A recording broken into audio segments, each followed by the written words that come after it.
자, 안녕하세요. 임팩트 행정법 한성입니다. 자, 여러분들 지난 소방시험 보고 오시느라고 정말 고생 많으셨습니다.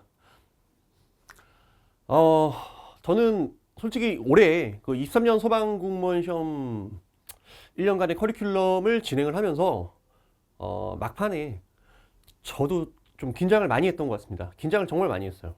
왜 긴장을 많이 했냐면은 일단은 첫 번째는 물론 그 일행직 공무원을 준비하시는 분들도 당연히 뭐 여러 가지 어떤 뭐 케이스가 있겠지만은 보통 있잖아요. 뭐 비율적으로 소방 공무원을 준비하시는 분들 같은 경우에는 이게 진짜 꿈인 경우들이 많아요. 그러니까 소방 공무원이 되겠다라는 어떤 그런 뭐 나름대로의 어떤 그 인생의 꿈, 포부 이런 걸 가지고 이제 준비하시는 분들이 많아요. 그렇다고 뭐 다른 일행직 공무원 준비하시는 분들이 그렇지 않다는 건 아니지만요. 보통 더 그렇습니다. 소방 공무원을 준비하시는 분들이. 그리고 제가 이제 그 1년간 저는 우리 이제 그 소방학원이 모두소 소방학원 자체가 관리반이잖아요. 관리반이다 보니까는 뭐 어쨌든 뭐 거의 하루 종일 봅니다. 하루 종일 봐요. 보면서 이제 느끼는 거는 보통의 이제 공무원을 준비하시는 분들보다 훨씬 더 절실해요. 진짜 절실해요. 내가 이건 어디 가서 얘기를 할 수 있어요. 절실해요, 진짜. 그래서 보통 이제 질문도 정말 많이 하시고, 그리고 대부분 이제 좀 방심하시는 분들보다는 끝까지 긴장감을 가지고, 수업을 열심히 들어주시는 분들이 많았어요. 그러다 보니까 오히려 저한테는 더 좀 중압감이라고 할까? 막판에. 내가 이런 걸 생각했었거든. 올해는 과목이 3개다 보니까 분명히 시험 문제가 어려워질 것 같아, 솔직히 말해서.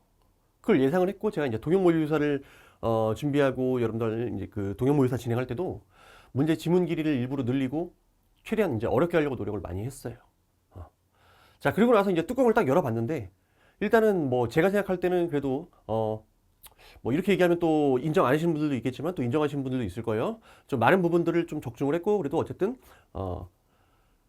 어느 정도는 그래도 좀 성공적이다 이렇게 생각을 하는데 물론 이제 또 반대로 이제 열심히 들었지만 또 안 되시는 분들도 있겠죠. 물론 그런 부분들 되게 안타깝게 생각을 하는데 자 어쨌거나 뭐 다른 얘기들을 차치하고 이게 뭐 어떻게 출제될지 정확하게 뭐 내가 신이 아닌 이상 뭐 예측할 수가 없다 보니까 이번 시험 정말 막 거지같이 나오면 어떡하지 막 이런 것들 뭐 별 생각을 다 했던 것 같아요. 그래서 정말 이제 시험 보기 전에 긴장을 많이 했었고 여러분들도 마찬가지더라고요. 보통 긴장을 되게 많이 하셨던 것 같아요. 제가 이제 뚜껑을 열어보니까 이 시험 문제가 제가 느끼는 게, 이거 거의 뭐 소방 간부 시험인가? 이런 생각이 들더라고. 소방 간부 시험? 아니, 솔직히 그랬어요. 소방 간부 시험 같았어요. 근데 이제 카페에 글을 올려주신 분들 보니까, 물론 글을 올리신다라는 것 자체가, 제 카페에 이제 들어오시면요. 카페 주소, 요거 꼭 확인해 주세요. 먼저 말씀을 드린데 이것부터 오늘 좀 주저리 얘기를 해야 되는데 지금 두서없이 말씀을 드리는데 제 카페가 이제 개설된 지가 한 7, 8개월 정도 됐습니다. 여러분들 꼭 와서 가입해 주시기 바라겠고요. 그 다음에 요 카페로 이제 시험 당일날 여러분들이 이제 저 몇 점 받았어요, 몇 점 받았어요. 그리고 막 신나갖고 이제 올려주신 분들이 꽤 많았습니다. 많았는데, 제가 무슨 얘기를 하려고 그랬지? 요거. 소방 간부 시험 같은. 한마디로 문제가 뒤에 가서 이제 내가 난도를 다시 한번 말씀드리겠지만요. 진짜 어려웠어요. 제가 생각할 때는 뭐 최근에 한 2, 3년간 해설 강의를 진행을 하면서 한 번 충격을 먹었던 게 작년 9까지. 그러니까 23년 대비. 23년이 아니라 22년에 시행됐던 22년 9까지. 그것도 7급도 아니에요. 7급 보면서는 전혀 7급은 오히려 총론이 너무 쉽게 나왔는데 막 이런 생각을 했는데 9급. 9급 시험 문제. 자, 이때 한번 충격 먹었어요. 진짜 공무원 시험 진짜 어려워졌구나. 그 생각을 했는데 이번에 23년 소방공채 행정법 와, 자, 이 난이도가 이 정도면은 얘는 그래도 한 칸 더 있는 것 같아요. 조금 더 길어요. 한 요 정도. 요 정도 조금 더 길어요. 어려웠어요. 어려운 이유 중에 이제 주된 이유는 물론 이제 기출이 그대로 반영돼서 들어간 것들도 있지만요. 기출을 틀어서 출제하는 거죠. 혹은 없는 부분, 기출이 없는 부분.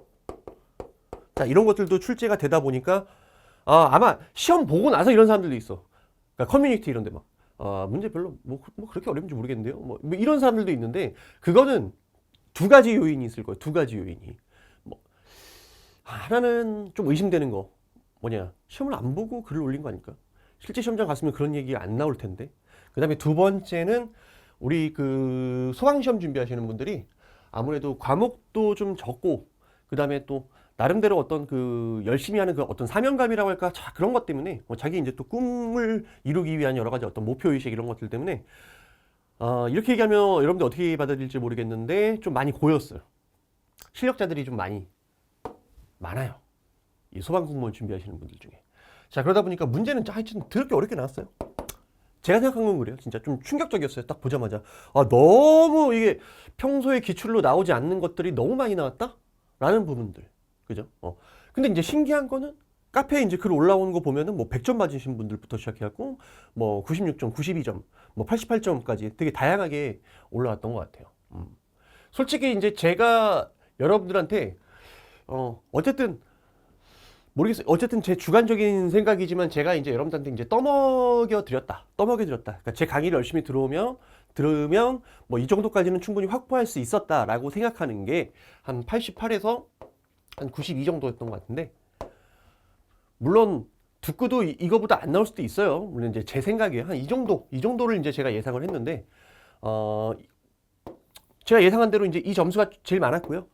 그 외에 이제 뭐 96, 뭐 100, 다양하게 나왔던 것 같아요. 근데 그 이유가 뭘까 고민해보니까 말 그대로 이제 소방공무원 준비하시는 분들이 좀 실력이 다른 공무원을 준비하시는 분들보다는 확실히 이제 좀 상향 평준화돼 있다. 자, 이런 생각이 듭니다. 일단 제 소감은 그래요.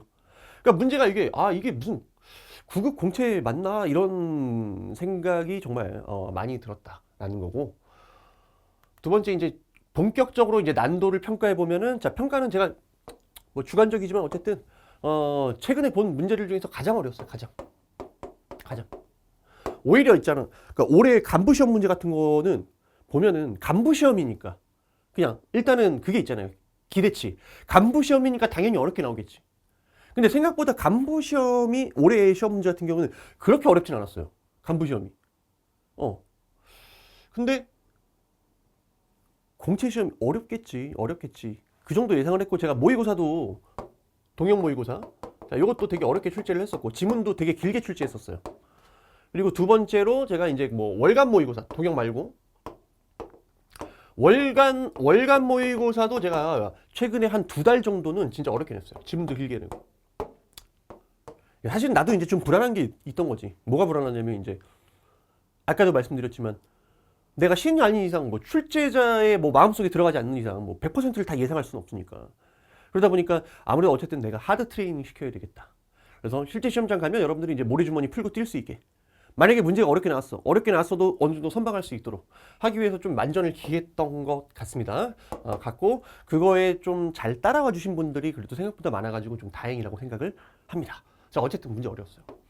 그럼 이제 어느 정도 점수를 받아야 여러분들이 이제 합격할 수 있냐, 이제 그게 제일 궁금할 텐데, 일단 여러분들이 뭐 대부분 이제 그 학원 사이트마다 이제 그 뭐라고 합니까 이거를 여러분들 점수를 수집해가지고 어느 정도 그 합격점을 예측할 수 있도록 하는 프로그램들이 이제 마련이 돼 있어서 여러분들이 이제 어느 정도는 이제 아실 것 같아요.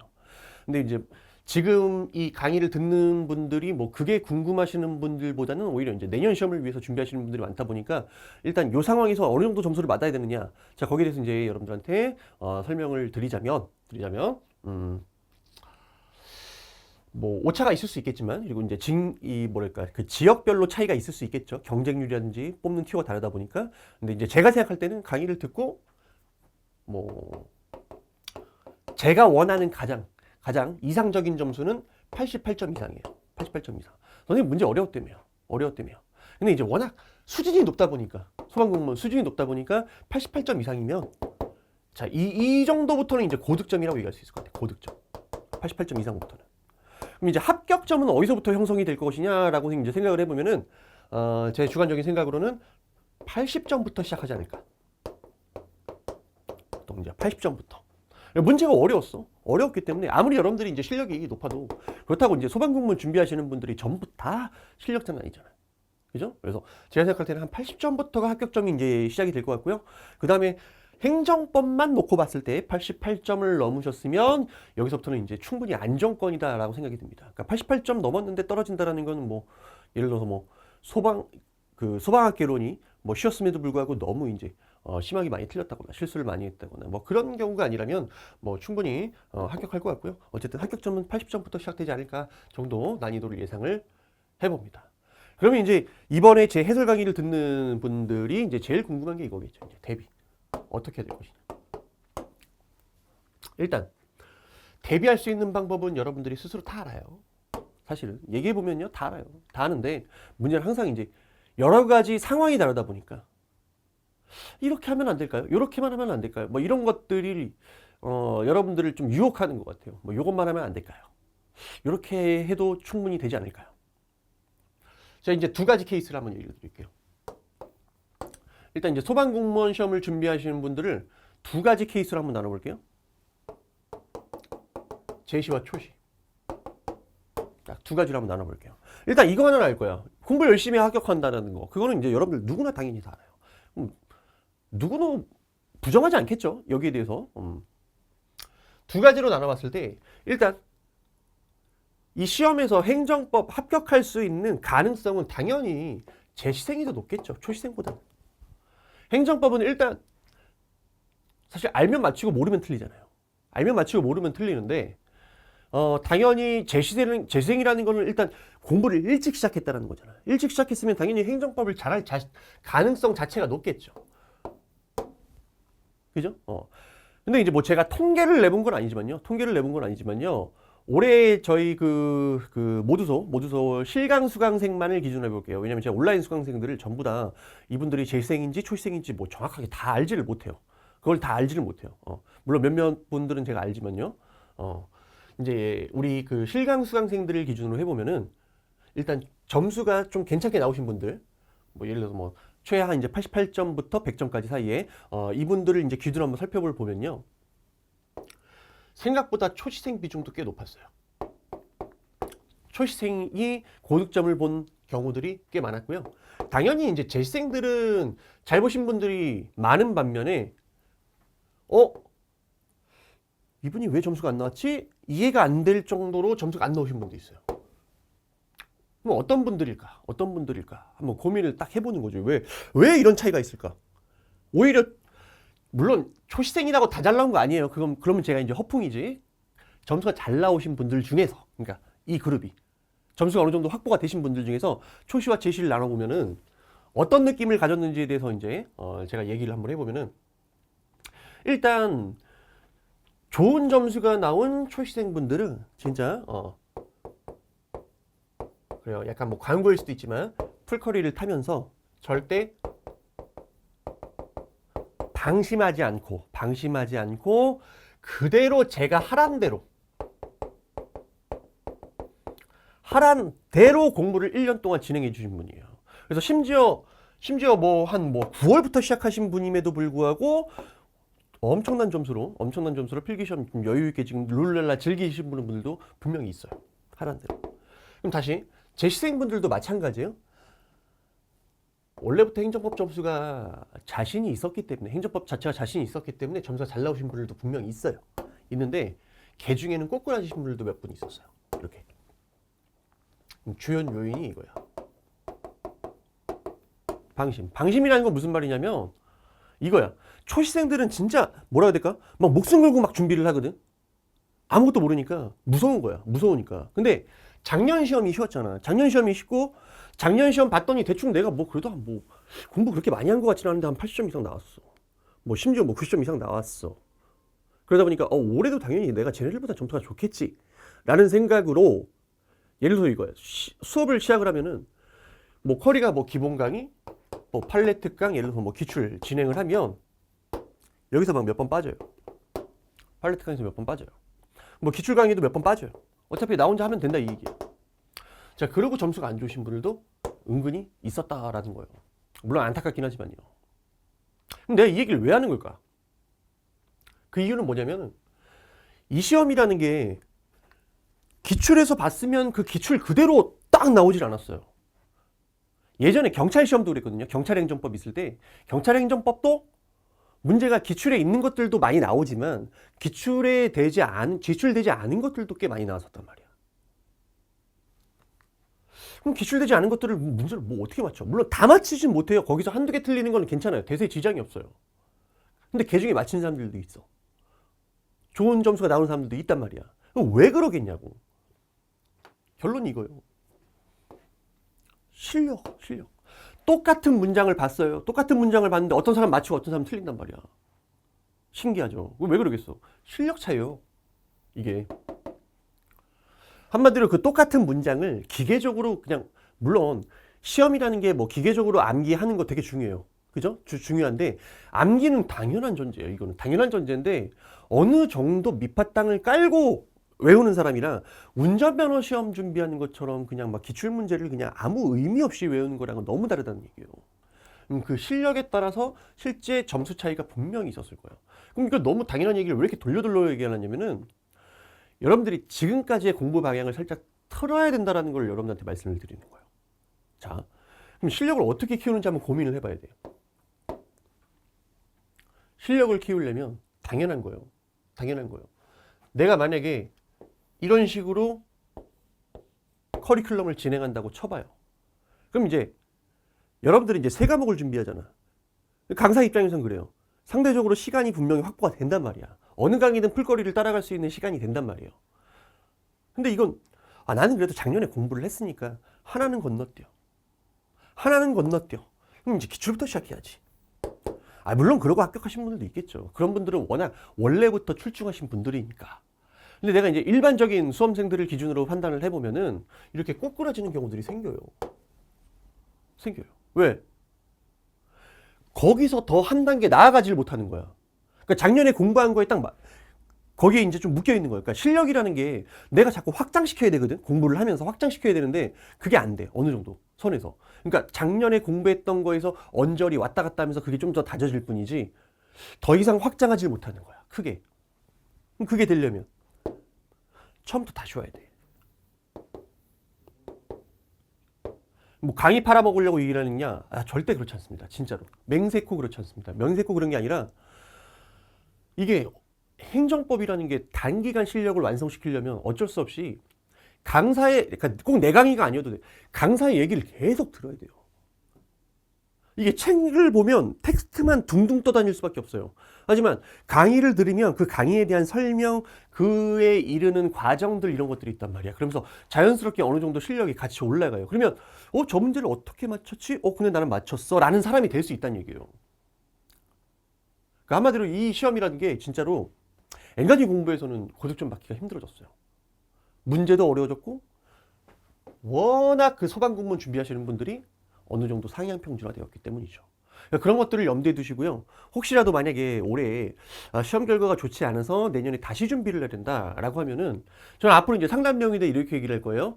저 그래도 작년에 이 정도 점수 맞았는데 여기서부터 시작하면 되겠습니까? 아니요. 처음부터 다시 보세요. 대신 빨리 보더라도. 그러면서 본인이 갖고 있던 실력에 플러스 알파 좀 확장시킬 수 있는, 그러니까 확장이라는 게 뭐 이것도 공부하고 저것도 공부하는 게 아니라 이걸 뿌리를 하나를 튼튼하게 내려가지고 이걸 가지고 내가 여러 가지를 응용할 수 있을 정도까지, 물론 그게 이제 무제한적으로 뻗어갈 수는 없겠지만 내가 하는 얘기까지는 여러분들이 어떻게 강의에서 내가 열을 올려 설명하는 부분들까지는 스스로 어느 정도 딱 그 체화돼서 응용할 수 있을 정도의 실력이 완성돼야 된다는 얘기예요. 그럼 그러려면 어쩔 수 없이 따라가야 되겠죠. 그죠? 자, 그 얘기를 말씀을 드리고요. 마지막에 자, 방심하냐 방심하지 않느냐, 이게 무슨 차이인지까지 한번 조금만 더 얘기를 해볼게.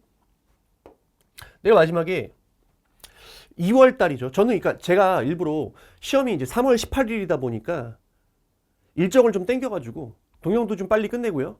그 다음에 모든 특강을 2월 달 내에 다 마쳤습니다. 그래서 심지어 저는 최신 판례 특강도 2월 달에 다 마쳤어요. 여러분 다 아실 거예요. 2월 달까지 마쳤는데 제가 이제 2월 달에 이제 동영 끝나고 막판에 숫자 특강을 했었어요. 숫자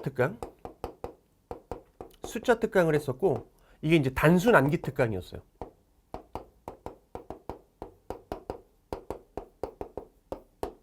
마지막에 최신 판례 특강이 있었죠. 이 최신 판례 특강은 제가 올해 최신 판례뿐만 아니라 이제 3개년으로 이제 진행을 했었어요. 3개년으로 이렇게 3개년으로 진행을 했었어요. 그러면서 제가 이제 마지막에 특강에 이제 나오시는 분들한테 이제 뭐라고 얘기했냐면, 여러분들은 합격할 자격이 있다, 이렇게 얘기했어요. 그러니까 마지막까지 방심하지 않고 진짜 하나라도 건져가기 위해서 들어오신 분들이요. 이분들은 얼마나 마음이 절실하겠어. 그죠? 그러니까 들어와서 강의를 들었다 이거야. 강의 들었다 이거야. 자, 숫자 특강 만약에 내가 막판에 이거 어차피 뭐 제가 그날 소방에서 2시간 강의했어요. 2시간 강의. 이거 들어와서 준비하신 분들 1번 문제 확실히 맞출 수 있었어요. 1번 문제. 고민도 안 하고 맞출 수 있었어요. 그건 뒤에 가서 다시 이제 해설할 때 말씀드릴게요. 그 다음에 3개년 최신 판례 특강 들어오신 분들. 자, 그분들 같은 경우에는 일단 2문제를 거저 먹을 수 있었어요. 왜냐면 2문제가 정답이 최신 판례였어요. 22년에 나온 최신 판례가 2개가 정답이었어요. 그러면 이것만 그냥 들어와서 확인해봤어도 여러분들이 2문제 건져갈 수 있었고, 심지어 그 3개년 최신 판례 특강에서 다뤘던 내용들 있죠. 그 다뤘던 내용들이 군데군데 지문으로 출제됐어요. 올해 시험에서. 그러니까 2문제 플러스 더 플러스 알파. 그러니까 총 한 최대치로 따지면 4문제 정도를 건져갈 수 있었어요. 마지막에 그냥 특강만 잘 따라왔어도. 물론 뭐 특히 뭐 숫자 특강에서 한 게 뭐 제가 본 강의에서 필수 커리에서 내가 안 했느냐, 그건 아니에요. 하지만 마지막에 그거를 한번 강조한 걸 듣고 안 듣고 차이에 따라서 여러분들이 합불이 달라질 수도 있는 거죠. 한 문제를 더 맞출 수도 있는 것이고, 그죠? 그래서 제가 생각할 때 어쨌든 마지막까지 방심하지 않고 특강까지 따라오신 분들은 최대 4문제까지 더 맞출 수 있었다라는 부분들, 근데 양해 말씀드리지만 약간 그 광고적인 성격을 띄어도 여러분들이 그거는 좀 이해를 해줘요. 오늘은 어쨌든 그 해설 강의, 그죠? 유튜브로 올라온 해설 강의다 보니까 그런 성격도 조금은 있습니다. 자, 여러분들 이해를 해주시고요. 그래서 결론적으로 기출 그대로 나온 지문들이 별로 없었기 때문에 여러분들이 진짜 실력을 갖추고, 그죠? 모든 강의들을 정말 진심을 다해서 따라오셨어야 여러분들이 합격할 수 있습니다. 그러니까 결국에는 이제 강사가 해줄 수 있는 부분들이 있고 여러분들이 해야 되는 부분들이 있는데, 작년 9까지, 22년 9까지도 그렇고 이제 앞으로 나올 소방 공무원 시험도 마찬가지고 여러분들의 몫이 커졌다. 수험생의 몫이 더 커졌다.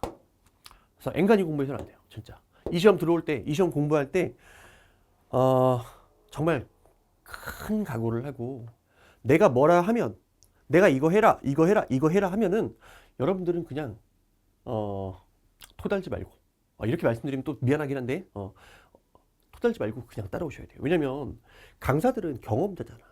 그리고 밥만 먹고 하는 게 행정법이란 말이야. 그러면 어떻게 하면 잘할 수 있는지를 다 알아. 그럼 여러분들은 그 1, 2년 공부했던 그 알량한 막 그런 거 가지고 여러분들 나름대로 막 그런 거 하려고 하지 말고요. 웬만해서는, 물론 이제 공부를 너무 잘해 내가, 뭐 그런 분들한테는 제가 말씀 안 드리겠습니다. 근데 평균적인 수험생을 기준으로 내가 잘 몰라, 근데 내가 1, 2년 공부했더니 내가 조금 약간 감이 와, 그것만 믿고 가시면 안 돼요. 진짜 제대로 제가 말씀드리는 그런 부분들을 끝까지 따라오셔야 된다. 그러면 거의 합격할 수 있을 것이다 라고 생각을 합니다. 자, 끝으로 여러분들은 한번 진짜 마음고생 많이 하셨을 거예요. 진짜 소방공무원 시험 준비한다고 과목도 3개인데, 그죠? 문제수도 늘어나고, 물론 전체 문제수는 줄어들었지만 어쨌든 과목당 문제수도 늘어나고, 왠지 뭐 지역적으로 출제될지도 모르고 고민해야 되는 것들이 너무 많았어요. 특히 이제 막판에 이제 우리 행정법이랑 관련이 없지만 이게 법규 관련해서 막 여러 번 막 개정되고 이러면서 진짜 고생하는 것들 많이 봤단 말이야. 그죠? 여러분들이 정말 마음고생 많이 했을 텐데 이 시험 보고 나서, 그리고 카페까지 글 올려주신 분한테 정말 감사의 말씀을 드리고, 그 다음에 좀 안타깝게도 제 수업을 또 들었는데도 또 점수가 안 나오신 분들한테는 제가 진심으로 반성을 드리고, 자, 그런 분들 중에서 다시 뭔가 일어나서 공부를 해야겠다, 그런 분들은 꼭 저한테 상담을 요청해 주시기 바라겠습니다. 자, 그럼 이제 본격적으로 해설 강의 진행을 할 텐데요. 제가 이제 항상 매년 공부하는 분들한테 말씀을 드리는 게, 내가 만약에 24년 대비로 만약에 공부를 진행을 한다라고 하면 스타트는 이거예요. 이거부터 시작해야 돼요. 공부는 일단 어떤 문제들이 나오는지, 그 다음에 그 문제에 대한 분석, 이 해설 강의를 통해서 여러분들이 충분히 그 방향들을 숙지를 하셔야 돼요. 일단 오늘 25문제만 풀어봐도 내년에 또 어떤 식으로 출제될지가 어느 정도 예상이 돼요. 그리고 출제 패턴까지 제가 그런 것들 충분히 말씀을 드릴 테니까 여러분들 부탁이지만, 강의가 좀 길 거예요. 길지만 그래도 오늘 다 못 듣더라도 나눠서라도 꼭 다 들어보세요. 그래야지 앞으로 내가 어떻게 준비할지 감이 좀 생길 겁니다. 아시겠죠? 자, 1번부터 차례대로 진행을 해볼게요. 자, 행정기본법의 내용으로 옳지 않은 것은 물어봤어요. 정답은 이제 1번이죠. 행정에 대한 기간의 계산에 관해서 민법 또는 다른 법령에 특별한 규정이 있는 경우를 빼고는 행정기본법에 따른다. 여기 뭐가 들어가야 돼요? 여기 뭐가 들어가야 되고, 여기 뭐요? 2법, 즉 행정기본법이 들어가야죠. 그리고 2법에 뭐가 들어가야 돼요? 민법이 들어가야 돼요. 민법. 이게 좀 틀리신 분들은 좀 안타까워요. 대부분은 이제 제 수업 듣고 가신 분들은 거의 1번 고민 안 하고 답을 맞히신 경우들이 좀 많았습니다. 왜 그러냐면은 제가 이제 요거 좀 보여드릴게요. 요거는 제가 이제 그 2월 말이었나? 하여튼 뭐 그쯤에 제가 이제 그 단순 암기 특강, 숫자 특강 할 때 제가 뭐라고 얘기했냐면 민법을 준용한다 이거 강조하면서 민법이 뭐라 그랬어요? 시작이 민법이죠. 스타트가. 민법이 뭐야? 일반법이라고. 일반법. 그럼 반면에 2법, 이게 행정기본법 아닙니까? 이게 뭐라고? 특별법이라고 그랬어요. 특별법. 그래서 행정에 관한 기간 계산과 관련해서 우리 행정기본법에 몇 가지가 특칙이 들어가 있었어요. 2가지 특칙이 들어가 있었지. 예를 들어 영업정지기간 같이 권익이 제한되거나 의무가 부과되는 기간에 대한 기간 계산 방법. 그 다음에 2번째, 법령을 공포한 날부터 일정 기간이 경과한 날부터 시행되는 경우, 예를 들어서 공포한 날부터 20일이 경과하면 효력이 발생한다 라고 할 때 그 20일 기간 계산에 대한 특칙 2가지가 있다 그랬어요. 그러면 얘는 특칙이고 얘가 일반법이니까 어떻게 해야 돼요? 특칙이 있으면 얘를 먼저 적용하고 그 특칙이 없으면 일반법인 민법이 준용된다라고 얘기를 했죠. 그래서 마지막까지 들었으면 좀 고민이 적게 들지 않았을까라는 생각을 합니다. 그리고 이제 심지어 제가 이제 내가 오늘 해설 강의는 자꾸 이제 광고적인 내용들을 자꾸 포함하고 있어서 여러분들한테 좀 죄송하긴 한데 그래도 좀 양해를 해주세요. 제가 이거 한마디, 요약서죠. 요약서 한마디에도 이렇게 해놨죠. 먼저 뭐가 들어가 이게 제일 중요한 게 원칙 민법 적용. 민법을 준용한다. 특칙이 없는 한. 그러면서 내가 이렇게 얘기해놨지. 민법은 일반법. 행정기본법은 특별법. 예외. 이렇게 해놨잖아. 예외. 특별법. 그럼 이 문제 절대 고민하지 않겠죠. 그래서 제가 문제로도 많이 출제를 했어요. 이거. 동형 모의고사에서도 이거. 민법 준용한다라는 거. 어마어마하게 많이 강조를 했던 부분이에요. 그리고 마지막에 특강에서도 제가 많이 강조를 했단 말이에요. 그래서 뭐 OX 문제집에도 제가 이제 이걸 많이 넣고요. 특별한 규정이 없으면. 그래서 항상 행정기본법은 뭐라 그랬어요? 행정기본법은 특칙이다. 여기서는 기간 계산에서만큼은 그죠? 다시 좀 앞으로 좀 가봅시다. 자, 그 다음에 2번 보시면 당사자 신청에 따른 처분은 무슨 법을 적용한다? 처분시법이죠. 처분시법. 이건 뭐 고민 안 해도 될 것 같고요. 자, 그 다음에 국가와 지자체는 소속 공무원이 공익을 위해서 적극적으로 직무를 수행할 수 있도록 재반 여건을 조성하고 이와 관련된 시책 및 조치를 추진해야 된다. 도덕책인데 어디에 있어 이거? 행정기본법. 그래서 제가 행정기본법은 뭐라고 했냐면 여러분들 똥 싸러 갈 때도 들고 오라고 그랬어요. 계속 보셔야 돼요. 행정기본법은. 자, 행정처는 공법상 계약의 상대방을 선정하고 계약 내용을 정할 때 공법상 계약의 공공성과 제3자 이관계를 고려한다. 이것도 제가 무지 많이 출제를 했던 부분이었고요. 자, 2번. 이거 넘어가자. PPT를. 신뢰보 원칙. 자, 요거는 이제 기출 범위에서 다 해결되는 문제였어요. 그죠? 그래서 공적 견해 표명. 반드시 명시적일 필요 없고 묵시적으로도 가능하다, 불가능하다. 가능하다. 그죠? 1번 X. 자, 신뢰보 원칙은 공익 또는 제3자의 정당한 이익을 현저히 해칠 우려가 있으면 부정되는 거죠. 신뢰가 보호될 수 있어 없어? 없는 거죠. 이거는 뭐 당연한 거지 이거는. 그죠? 신뢰보호라는 거는 개인의 신뢰 이익이 공익보다 우선할 때. 그죠? 근데 반면에 개인의 신뢰를 보호하려고 보니까 오히려 공익이 현저히 저해되는 경우야. 그럼 그 사람의 신뢰를 보호할 수는 없는 거죠. 그래서 X. 자, 실권의 법리 간만에 나왔네요. 근데 기출에서 많이 나왔던 부분이요. 그죠? 법의 일반 원리인 신의 성실의 원칙에 바탕을 둔 파생 원칙으로 이거 대법원 판례죠. 내가 그러면서 뭐라 그랬냐면 강의에서 우리 기출 문제도 그다음에 뭐 기본 강의, 판례 특강 모든 강의에서 다 얘기를 했어요. 뭐라고 얘기를 했냐면 이 실권의 법리가 행정기본법에 들어가 있어요, 안 들어가 있어요? 들어가 있어요. 그리고 행정기본법에서는 뭐를 근거로 얘를 인정하고 있어요? 신뢰보호 원칙이죠. 신뢰보호 원칙. 하지만 행정기본법이 시행되기 이전에 우리 대법원은 민법의 원칙인 이 신의성실의 원칙에 바탕을 둔 파생 원칙이라고 얘기를 했었어요. 그리고 이 판례 행정기본법 시행에도 불구하고 출제될 수 있다 없다? 있다라고 내가 분명히 얘기를 했고요. 자, 그리고 나서 얘는 비권력관계뿐만 아니라 권력관계도 적용이 된다 안 된다? 적용 된다라는 게 우리 판례의 태도였어요. 그래서 3번의 X요. 자, 쉽게 정답은 이제 4번인데, 자, 4번도 많이 나왔죠. 최근에 제가 해설 강의하면서도 여러 번 얘기했던 거야. 요 병무와 관련된 내용을 누구한테 물어봤어요? 총무과 민원팀장한테 물어봤어요. 그래서 이분이 어떻게 민원 봉사 차원에서 상담에 응해서 안내한 거. 자, 이건 뭐가 아니다? 공적 견해가 아니다. 상대방에게 어떠한 보호 가치 있는 신뢰를 부여한 것이 아니다. 신뢰 원칙 적용되지 않는다. 빈출. 자, 3번 행정상 법률 관계에 대한 설명으로 틀린 것은? 자, 국가가 사경제 주체로서 상대방과 대등한 주에서 체결하는 계약의 본질적인 내용은 결국에는 사인가 계약과 다를 바가 없죠. 단지 당사자가 국가일 뿐이지. 자, 따라서 이때는 사적 자치와 계약자의 원칙을 비롯한 사법의 원리가 그대로 적용된다라는 거 빈출이었고요. 그 다음에 요게 조금 생소한데 제가 이제 팔레트 강 때 가볍게 얘기를 해서요. 국가가 수익자인 수요기관을 위해서 국민을 계약 당사자로 해서 체결하는 요청 조달 계약입니다. 그래서 예를 들어서 뭐 국가도 그렇고 그 다음에 각종 뭐 공공기관이나 물건들이 만약에 필요를 해. 물건들이 필요해. 그죠? 자, 그때 국가랑 누가 계약을 체결해요? 계약 상대방이. 누구를 위해서? 수익자인 수요기관을 위해서. 그죠? 이렇게 요청 조달 계약을 하는 거예요. 그래서 뭐 예를 들어서 뭐 이게 요 수요기관에 뭐 직원들이 일할 책상이 필요해. 책상이 필요하면 어떻게 해? 국가가 이제 사주는 거예요. 이게 요청 조달 계약이에요. 무슨 계약이에요? 이건 당연히 사법상 계약이죠. 매매 계약이에요. 사법상 계약. 사법상 계약. 자, 따라서 이는 국가를 당사로 한 계약에 관한 법률이 적용된다. 자, 일단 맞는 지문입니다. 근데 뭐 2번 지문이 기출된 바가 없기 때문에 제 강의를 들었다고 이거를 맞출 수 있느냐? 그건 잘 모르겠습니다. 그건 잘 모르겠고요. 자, 어쨌든 2번은 넘어가야 될 것 같아요.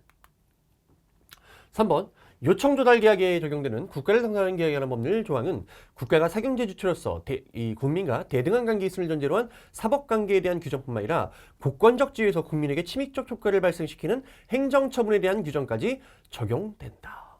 자, 요거는 이제 여러분들이 요 정도만 기억하시면 될 것 같아요. 요청 조달 계약이 무슨 계약이라고 했어요? 지금 방금 사법상 계약이요. 한마디로 국가가 이케아랑 계약 체결하는 거예요. 그냥 책상 같은 거 구매해 오는 거란 말이야. 무슨 말인지 알겠죠? 자, 따라서 이때는 무슨 법이 적용돼요? 요게 이제 국가가 사법상 계약을 체결할 때 적용되는 법이 요거죠. 국가를 당사로 하는 계약에 관한 법률. 그죠? 요거는 이제 사경제 주체로서 하는 활동이기 때문에 무슨 규정?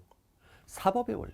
사적 자치 및 계약자의 원칙과 관련된 그런 사법의 원리가 적용되는 거고, 이런 침입적 효과를 발생시키는 행정처분에 대한 규정까지 적용될 수는 없다. 자, 요 정도로 여러분들이 확인하고 넘어가시면 될 것 같아요. 그래서 정답은 이제 3번인데, 자, 일단 3번은 틀려도 대세 지장은 없지만 맞히신 분들이 꽤 많을 것 같습니다.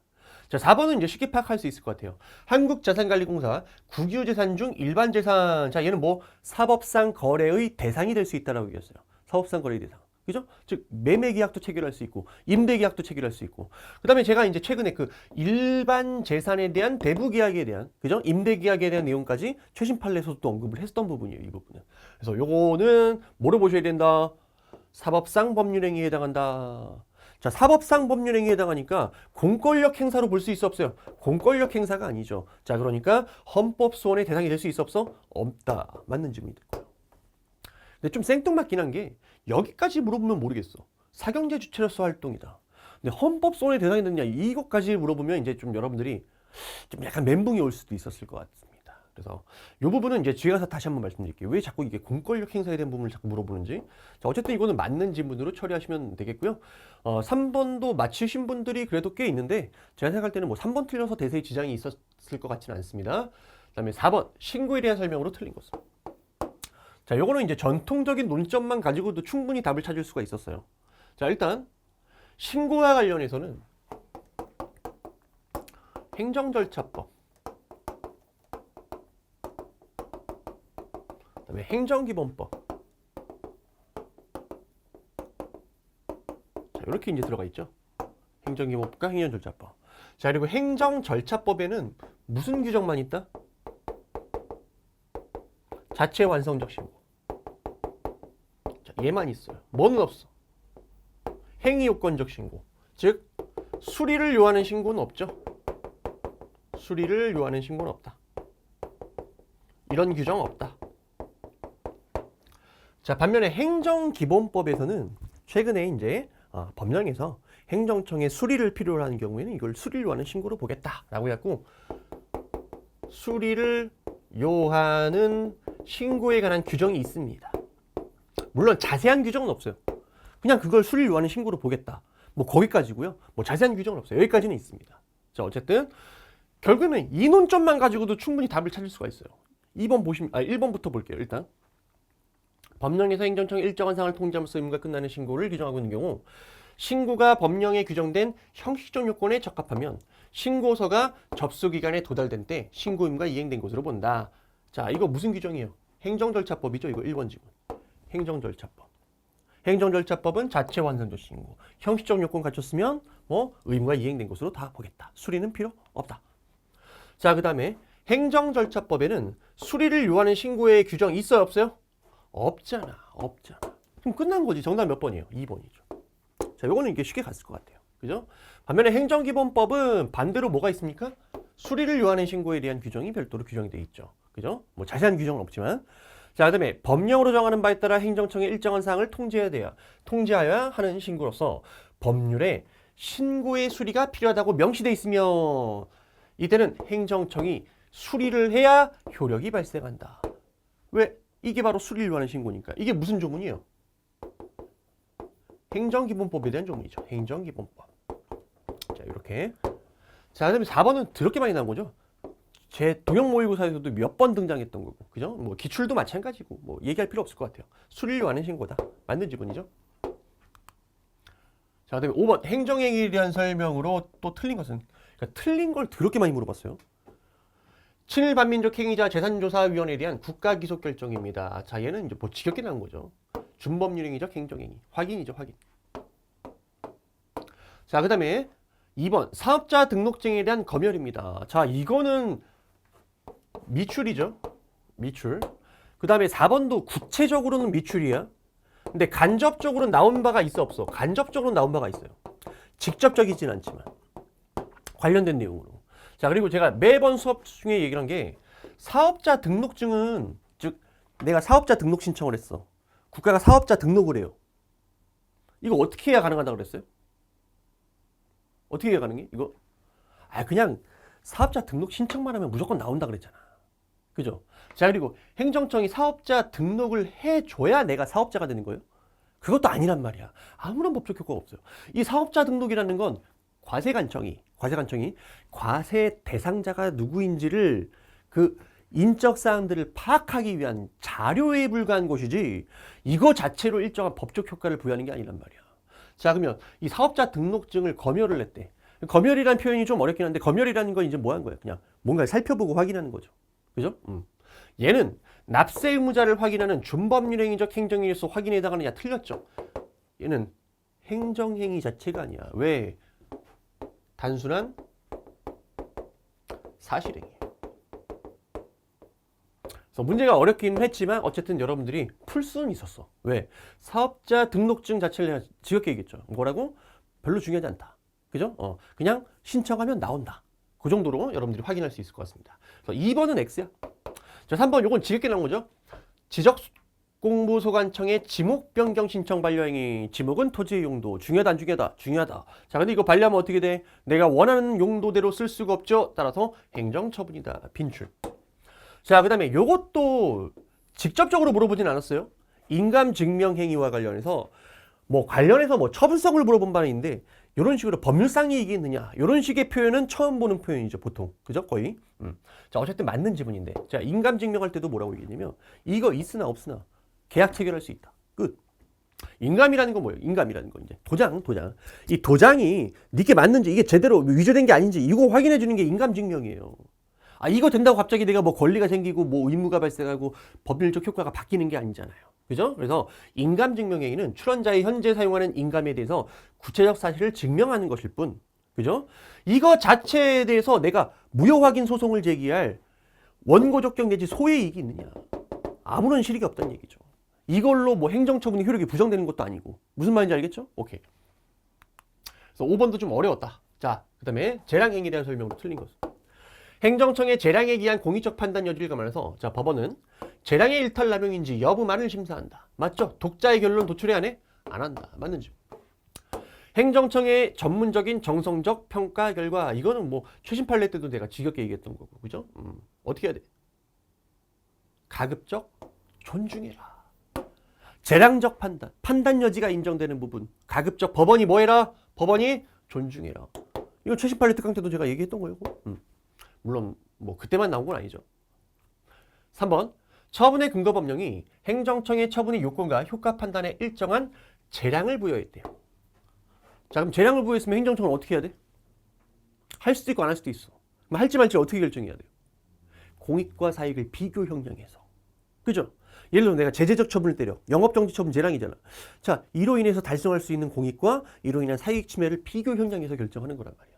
자, 근데 행정청이 자신에게 재량권이 없다고 오인해서 처분으로 달성하려는 공익과 그로서 처분의 상대와 있게 되는 불이익의 내용과 정도를 전혀 뭐 안 했대?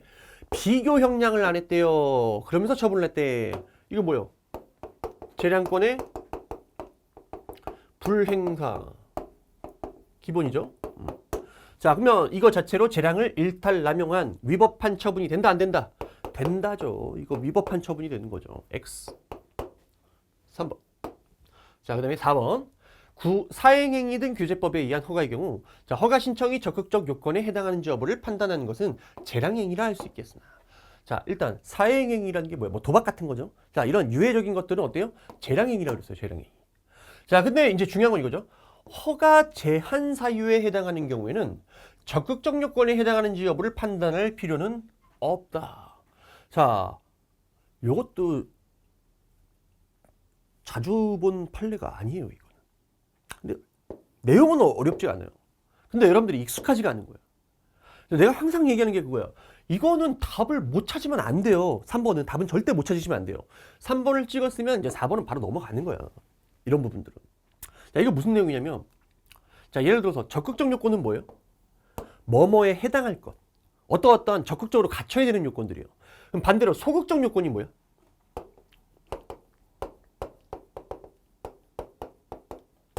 뭐뭇이 없어야 되는 거야. 뭐뭇이 없어야. 결격 사유가 없을 것. 이런 것들.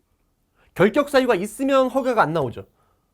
반면에 결격 사유가 없어야 허가 나오잖아. 이런 걸 우리가 소극적 요건이라 그래요. 자, 이런 거에 바로 소극적 요건이죠. 허가 제한 사유가 있어. 이 제한 사유에 해당하지 않아야 내 허가를 받을 수 있단 말이야. 그럼 제한 사유에 해당한다는 얘기는 여기서 뭐라는 얘기야? 허가를 받을 수 없다라는 얘기죠. 예를 들어서 뭐 너는 예를 들어서 뭐니? 운전면허.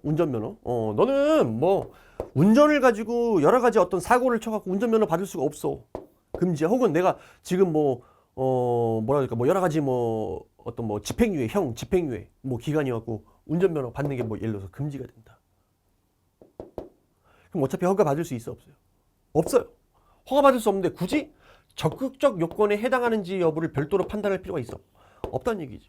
제한 사유에 해당해서 어차피 허가 받을 수 없으면 이거 별도로 고민해 볼 필요 없다. 맞는 점이 되는 거예요. 자, 그 다음에 도시 및 주거환경정비법에 관한 설명으로 틀린 것은 조합 설립 인가 처분 지겹게 나온 거죠. 얘는 단순히 사인들의 조합 설립 행위에 대한 보충행위로서의 성질을 갖는 것에 그치지 않는다. 이 얘기는 무슨 말이야? 인가가 인가에 불과한 것이 아니다. 그러니까 맞는 지문이야, 틀린 지문이야? 맞는 지문이죠. 이런 건 실수하면 안 돼요. 왜? 얘는 뭐라 그랬어요? 행정주체의 지위에 부여하는 설권적 처분이다. 단순한 효력 보충행위인 인가가 아니다. 맞는 지문이죠. 자, 그 다음에 사업시행계획이 나왔어요. 그러면 인가가 나왔어. 기본행위와 인가를 물어봤어요. 자, 기본행위가 무효야. 자, 이게 이제 기본행위죠. 기본행위가 무효야. 그러면 인가가 있어도 어떻게 된다? 유효한 것으로 될 수 없다. 다시 말하면 무효이다. 효력이 없다. 맞는 지문이죠. 그래서 인가는 무슨 효력이 없다? 기본행위 하자를 치유하는 효력이 없다. 인가가 있어도 효력이 없다. 자, 세 번째. 관리처분 계획에 대해서 인가고시가 있는 경우 총회 결의의 하자를 이유로 그 효력률을 낮추는 확인의 소를 제기하는 게 허용되겠느냐? 허용되지 않는다. 정답 3번. 3번은 빈출이죠. 빈출. 맞잖아. 예를 들어서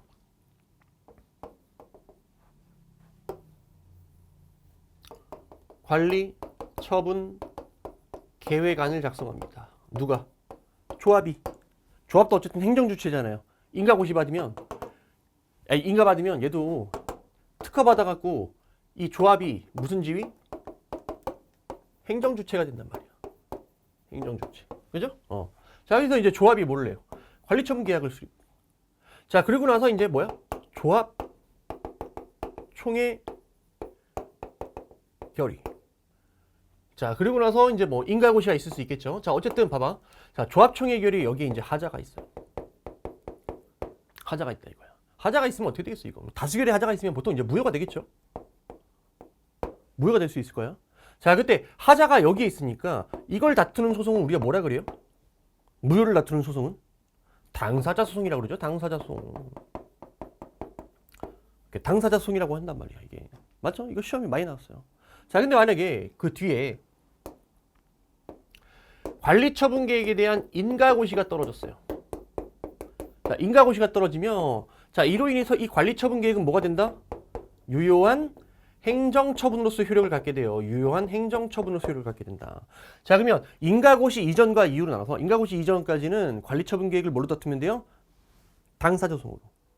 아니, 관리처분 계획이 아니라 이 조합총회 결의의 하자를 당사자소송으로 무효라고 이 확인을 구하는 거예요. 이렇게. 근데 만약에 인가고시 있고 나면 얘는 행정처분이 되니까 그때부터는 얘를 다툴 뭐가 없어? 확인의 이익이 없죠. 확인의 이익이 없고. 자, 심화경에서 많이 했던 부분이야. 자, 이 행정처분에 해당하는 관리처분 계획에 대해서 뭐를 내게 돼요? 항고소송을 제기해야 돼요. 그래서 결론, 인가고시 이전까지는 뭐를 다투라? 조합총회 결의 하자에 대해서 당사자 소송으로. 인가고시가 있었으면 유효한 행정처분을 상대로 소송을 제기해야 되고 항고소송을. 그 총회 결의 하자를 이유로 효력 유무를 다투는 확인에서는 뭐가 없다? 확인의 이익이 없다. 그죠? 자, 4번. 조합원 지위를 상실한 토지 소유자는 주택 재개발 사업에 대한 사업 시행 계획에 당연 무효 하자가 있는 경우 사업 시행 계획의 무효 확인 또는 취소를 구해 법률상 이익이 있다. 자, 이건 너무 생소해요. 그래서 제가 모의고사, 기출, 맨날 출제 패턴을 알려드렸잖아요. 빈출 나왔어. 빈출 나오면 뭐가 나와? 생소한 게 나온다고. 이렇게. 뭐지? 이런 게 나온다고. 그럼 이거 보면 되는데 안 봤으면 문제는 너무 쉬운 지문이었어요. 하지만 이걸 보기 시작하면 또 헷갈리지. 그죠? 자, 어쨌든 뭐 이거 답을 찾으신 분들은 많을 거라고 생각을 합니다. 정답은 이제 3번이고요. 자, 얘는 어쨌든 맞는 지문이에요. 자, 여기 보시면 조합원 지위를 상실한 토지 소유자예요. 자, 예를 들어서 재개발을 해요. 재개발하면 그 조합원들은 이제 뭐를 받아요? 분양을 받겠죠. 그죠? 그 재개발된 그 토지 위에 건축물 뭐 이런 거에 대해서 이제 분양을 받겠죠. 근데 이제 이런 사람들은 어떤 사람들이야? 나 이제 분양 신청 안 하겠다. 그죠? 뭐 분양 신청권을 뭐 포기하거나 처리한 사람들이겠죠. 그런 사람들은 이제 조합원 지위를 상실한 그런 사람들이 될 겁니다. 근데 문제는 재개발 사업에 대한 사업 시행 계획에 당연 무효의 하자가 있어요. 즉 얘가 무효야. 사업 시행이 무효야. 사업 시행 계획이 무효야. 그럼 어떻게 해야 돼? 이 조합이 다시 시행 계획을 수립해서 뭐를 해야 돼? 다시 분양 신청을 받아가지고 나머지 사업을 진행을 해야 돼요. 자, 그러면 얘가 다시 어우러져서 조합이 다시 분양 신청 같은 걸 다시 받아야 된다면 얘가 뭐 하면 돼요? 내가 이제 분양 신청해갖고 다시 조합원의 지위를 획득할 수도 있는 거예요. 무슨 말이겠죠? 뭐라고 다시? 행정청인 조합이 뭔가를 다시 해야 돼. 다시 해야 되는 상황이라면 설령 내가 만약에 이전에는 분양 신청권을 행사하지 않았거나 뭐 철회를 했지만 이번에는 다시 분양 신청권을 행사해가지고 내가 조합원 지위를 획득할 수도 있어요. 그러면 여전히 사업 시행 계획의 무효 확인 또는 취소를 구할 법률상 이익이 있어 없어? 있죠. 실익이 있잖아요. 그죠? 자, 8번. 행정행위의 효력에 대한 설명으로 옳지 않은 것은? 자, 요거는 이제 정답은 쉽게 찾으셨을 것 같습니다. 자, 1번. 이미 취소 소송의 제기 기간을 경과해서 자, 확정력이 발생한 행정처분입니다. 자, 여기에 대해서는 법률에 위헌 결정의 소급표가 미쳐 안 미쳐? 안 미치죠. 자, 여기서의 확정력이 뭐야? 불가증력. 불가증력이 발생한 행정처분에는 위헌 결정의 소급표가 미친다 안 미친다? 안 미친다. 이거 빈출. 자, 그 다음에 2번도 빈출이죠. 이거 뭐야? 공정력. 아무리 처분이 위법해도 무효가 아니라 유효한 걸로 통용된다. 함부로 효력 부정 못한다. 그 다음에 세 번째 선결 문제죠. 자, 근데 어느 처분이 당연 무효 여부가 선결 문제야? 민사법원에서. 자, 그럼 민사법원도 효력 부정할 수 있어 없어요? 있잖아. 이 공정력이 발생하지 않기 때문에. 맞는 지문이죠. 쉽게. 자, 그러고 나면 이제 정답이 바로 4번 찍고 넘어가시면 되겠죠. 자, 4번. 불가증력이 발생한 부담금 부과처분에 근거법률에 대한 위헌 결정이 있었어. 자, 근데 불가증력이 발생했으니까 1번 연결되는 거죠. 위헌 결정에 소급표가 미쳐 안 미쳐요? 안 미칩니다.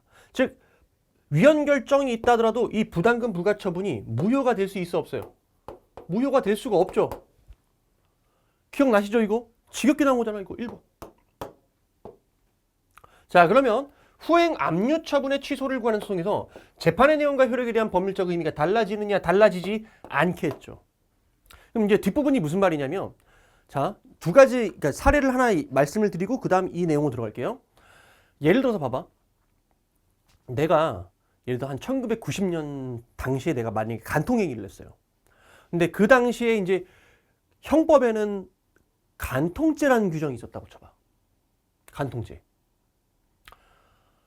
간통죄 규정이 있으면 나는 간통행위를 한 이상 그 형법 규정에 따라 처벌받아 안 받아요? 받죠. 유죄 판결이 나오는 거예요. 근데 만약에 그 간통죄 규정이 위헌이라면 날아가면 난 처벌받아 안 받아요? 안 받죠. 그러면 무죄가 나올 거예요. 간통죄 규정이 위헌으로 결정되면. 즉 간통죄 규정이 위헌이냐 위헌이 아니냐에 따라서 재판 결과 이런 것들이 다 달라질 수 있죠. 무슨 말인지 알겠죠? 오케이. 자, 얘도 간략하게 생각을 해보면, 자, 부담금 부과 처분이 있었어요. 그 이후에 후속 압류 처분이 있었다고 쳐봐. 압류. 압류 이후엔 또 뭐가 있어요? 뭐 매각, 뭐 청산 이런 식으로 있을 수 있죠. 청산. 그 앞에 뭐 독촉이 있을 거고, 그죠? 자, 근데 우리 그거 알고 있지? 압류, 매각, 청산 이런 애들 하자 승계 돼야 안 돼요? 승계가 돼요. 근데 부담금 부과 처분과 이게 일종의 과세 처분이잖아. 과세 처분과 후속 체납 처분 절차 사이에는 하자 승계 돼야 안 돼요? 안 되죠. 아무리 얘가 위법해도요. 위법이 후행 처분으로 승계가 돼야 안 돼? 안 돼요. 근데 만약에 if 얘가 만약에 무효라면 어떻게 돼요? 뒤에 있는 애도 무효죠. 앞에가 무효면 뒤에 있는 애도 무효죠. 그러면 봐봐. 후행 압류 처분에 그 다음에 부담금 부과 처분이 이렇게 두 가지가 있고 내가 소송 무슨 소송을 제기했어요? 후행 압류 처분에 대한 취소 소송을 제기를 했어요. 그러면 여기에 있는 하자가 일로 승계되려면 선행 처분에 무슨 하자가 있어야 돼요? 무효인 하자가 있어야 돼요. 자, 근데 근거법령에 대해서 뭐 위헌 결정이 근거법이 있고 이 근거법에 대한 위헌 결정이 있었어. 근데 이 부담금 부과 처분은 원칙적으로 위헌 결정 이전의 처분이기 때문에 무슨 사유예요? 취소 사유예요. 취소 사유고 위헌 결정의 효력이 소급해요 안 해요? 불가증력이 발생했으면 소급하지 않는다고. 그럼 얘가 무효가 될 수 있어 없어? 무효가 될 수가 없어요. 무효가 될 수 없다는 얘기는 이 하자가 일로 승계돼야 안 돼요. 안 된다는 얘기지. 그럼 재판 결과가 달라져 안 달라져? 재판의 내용과 효력에 대한 법률적 평가가 달라질 수가 없게 되겠죠. 그래서 이 정도로 간략하게 생각하시면 될 것 같아요. 4번 X. 자, 행정행위 부관에 대한 설명으로 틀린 것은? 부관이에요. 이거는 뭐 내용이 뭐 어려운 게 없어요. 처분의 재량이 없어. 기속행위면 우리 행정기본법에서 부관을 언제만 법률에 근거가 있을 때만 붙일 수 있다라고 얘기를 하죠. 하지만 재량은 어때요? 법적 근거 없이도 붙일 수 있죠. 자, 그다음에 허가 목적 달성을 사실상 어렵게 해서 본질적 효력을 해야 하는 부관은 위법하죠. 그죠? 기선선망 어업허가 하면서 부속선, 등선을 사용할 수 없게 했어요. 없게 하는 부관을 붙였어요. 주된 행위에 본질적 효력을 저하하기 때문에 위법하다라고 얘기를 했었죠. 자, 그 다음에 이거 독립설, 빈출 아니야. 독립설. 부담과 그에 따른 사인의 부담 이행은 뭐라고? 별개라고, 별개. 따라서 부담이 무효라 하더라도 그 부담의 이행으로서 한 사법상 매매 등의 법률행위 얘까지 무효로 된다 안 된다? 안 된다. 빈출. 그죠? 정답은 또 4번이죠. 쉽게 가면 되죠. 근데 4번도 빈출이에요. 뭐? 자, 부담이 위법한지 적법한지 여부는 언제를 기준으로? 처분 당시를 기준으로. 자, 근데 부담이 처분 당시에 적법했다면 나중에 법령이 개정되어 더 이상 부관을 붙일 수 없게 되었다 하더라도 곧바로 위법하게 되거나 효력이 소멸되는 거 아니라고. 빈출이잖아요. 처분 당시에 적법했으면 끝. 자, 10번. 취소 철회. 전부 다 이제 행정기본법에 대한 내용들을 물어봤는데요. 정답은 이제 3번이에요. 3번인데 제가 이거 동영에서도 강조를 했고 모든 수업 시간에 다 강조했던 거예요, 이거. 인정하죠? 제 수업 들으신 분들은 인정할 거예요. 3번부터 볼게. 행정청은 당사자에게 권리나 이익을 부여하는 처분. 이게 수익적 처분이죠. 수익적 처분을 취소하고 싶어. 지금 행정청이 직권 취소하는 거죠. 자, 직권 취소할 땐 뭐 해야 돼요? 법적 근거는 필요 없지만 반드시 비교 형량을 내야 된다라고 얘기했어요. 원칙적으로. 공익과 사익을 비교 형량. 그래서 취소를 통해서 달성할 수 있는 공익이 이로 인한 사익 침해를 정당화할 때 비로소 이 취소 처분이 정당화될 수 있다라고 얘기했어요. 하지만 우리 행정기본법에서 어떤 경우 당사자에게 보호가치 있는 신뢰가 없어. 보호가치 있는 신뢰가 없다면 신뢰를 보호할 필요 없죠. 그때는 비교 형량 할 필요 있어 없어요? 할 필요 없다라고 했어요. 그죠? 자, 그럼 보호가치 없는 경우 당사자에게 귀책 사유가 있다는 얘기예요. 행정기본법에서 이제 귀책 사유 있는 경우를 두 가지를 예시를 들고 있죠. 첫 번째 어떤 경우야? 여러분들이 사기쳐서 허가 신청을 했어요. 허위로 허가 신청해갖고 허가를 받아냈어요. 이 허가에 대한 보호가치 있는 신뢰가 있어 없어요? 없죠. 두 번째, 이 허가 내주면 안 되는 거거든. 허가가 위법하거든. 근데 위법함에도 불구하고 상대방이 행정청이 허가 내주는 거 위법하다는 걸 알아. 혹은 알 수 있어. 혹은 중대한 과실로 알지 못했어요. 중대한 과실로 알지 못했다. 상대방에게 귀책 사유가 있어 없어? 있죠. 자, 그러면 보호가치가 있어 없어? 보호가치가 없어. 그때는 취소로 인해서 있게 될 사익 침해를 취소로 달성할 수 있는 공익과 비교 형량할 필요 있어 없어? 할 필요 없다라고 지겹게 제가 강조했던 부분이에요. 필요 없다. 그래서 정답은 이제 3번이에요. 자, 1번은 이건 뭐예요? 행정청은 부당한 처분의 전부나 일부를 소급해서 취소할 수 있다. 바로 직권 취소 얘기하는 거죠. 행정청이. 맞는 질문이죠. 그리고 처분의 전부나 일부를 취소할 수 있고 원칙이 뭐예요? 취소는 소급해서 취소하는 거죠. 그죠? 자, 그다음에 행정청은 인허가 등을 취소하는 처분을 할 때 원칙적으로 청문을 해야 된다. 맞는 질문이죠. 자, 요거는 과거에는 봐봐. 청문 실시 사유가 몇 가지였어요? 3가지였죠. 이것도 이제 지겹게 얘기한 거야. 청문 실시 사유. 뭐 법에서 청문을 하도록 하는 경우, 행정청이 청문 좀 해야 되겠는데 필요하다고 인정하는 경우. 자, 그다음에 과거에 인허가 등 수익적 처분을 취소하거나 혹은 신분 지위 이런 것들을 박탈하죠. 그죠? 자, 그다음에 마지막으로 뭐 법인의 조합이나 설립, 인가해주고 취소해주는 거야. 이런 거. 한마디로 전부 다 뭐예요? 수익적 처분을 취소 박탈하는 것들이었어요. 수익적인 것들. 이때는 과거의 구법은 청문 신청 사유였어요. 여러분들이 신청을 하면 청문을 해야 됐어요. 하지만 이제 법이 개정돼서 어떻게 됐어요? 신청 필요 없죠. 그냥 취소 박탈 취소 나오면 뭐 해야 돼요? 청문을 한다. 뭐 인허가 등을 취소할 때 청문을 하여야 한다. 이렇게 바뀌었어요. 개정행정절차법이. 그죠? 그래서 맞는 지문. 이것도 뭐 제가 여러 번 얘기했던 거고요. 그다음에 네 번째, 행정청은 중대한 고객을 위해서 필요하면 적법한 처분의 전부 또는 일부를 장래를 향해서 철회할 수 있다. 맞죠? 철회는 장래요. 그리고 철회 사유. 철회 사유를 또 우리 법에서 행정기본법에서 몇 가지를 들고 있어요? 3가지. 법, 사, 중. 여기서 뭐 나온 거예요? 중 나온 거잖아. 법에서 정한 철회 사유. 사정 변경, 중대한 공익을 위해서. 그죠? 맞는지. 정답은 3번. 자, 그 다음에 11번. 행정입법에 관한 설명으로 틀린 것은. 자, 요건 이제 실수하신 분들이 조금 있는데 문제는 막 엄청 어려운 문제는 아니었어요. 자, 일반적으로 법률의 위임에 의해서 효력을 갖는 법규명령의 경우 구법의 위임 근거가 없어도 나중에 법 개정으로 위임의 근거가 마련되면 그때부터 포인트가 이거죠. 그때부터는 유효한 법규명령이 된다. 반면에 또 법 개정으로 위임의 근거가 사라지면 그때부터 무효인 법규명령이 된다. 자, 2번. 법령에서 행정처분의 요건 중 일부 사항을 법에서 불령으로 정할 것을 위임했어요. 이게 시행규칙을 얘기하는 거죠. 시행규칙으로.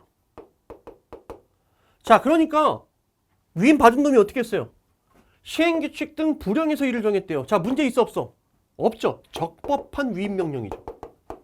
아무 문제 없죠. 따라서 이 불령 규정은 국민에 대해서도 구속력이 있는 법규명령에 해당한다. 맞는 지문이죠. 아무 문제가 없어요. 근데 이제 이 출제 패턴 하나 알려드릴게요. 봐봐.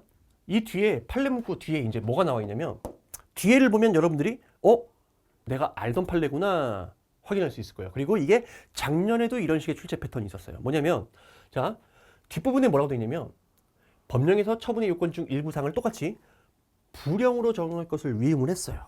근데 시행규칙에서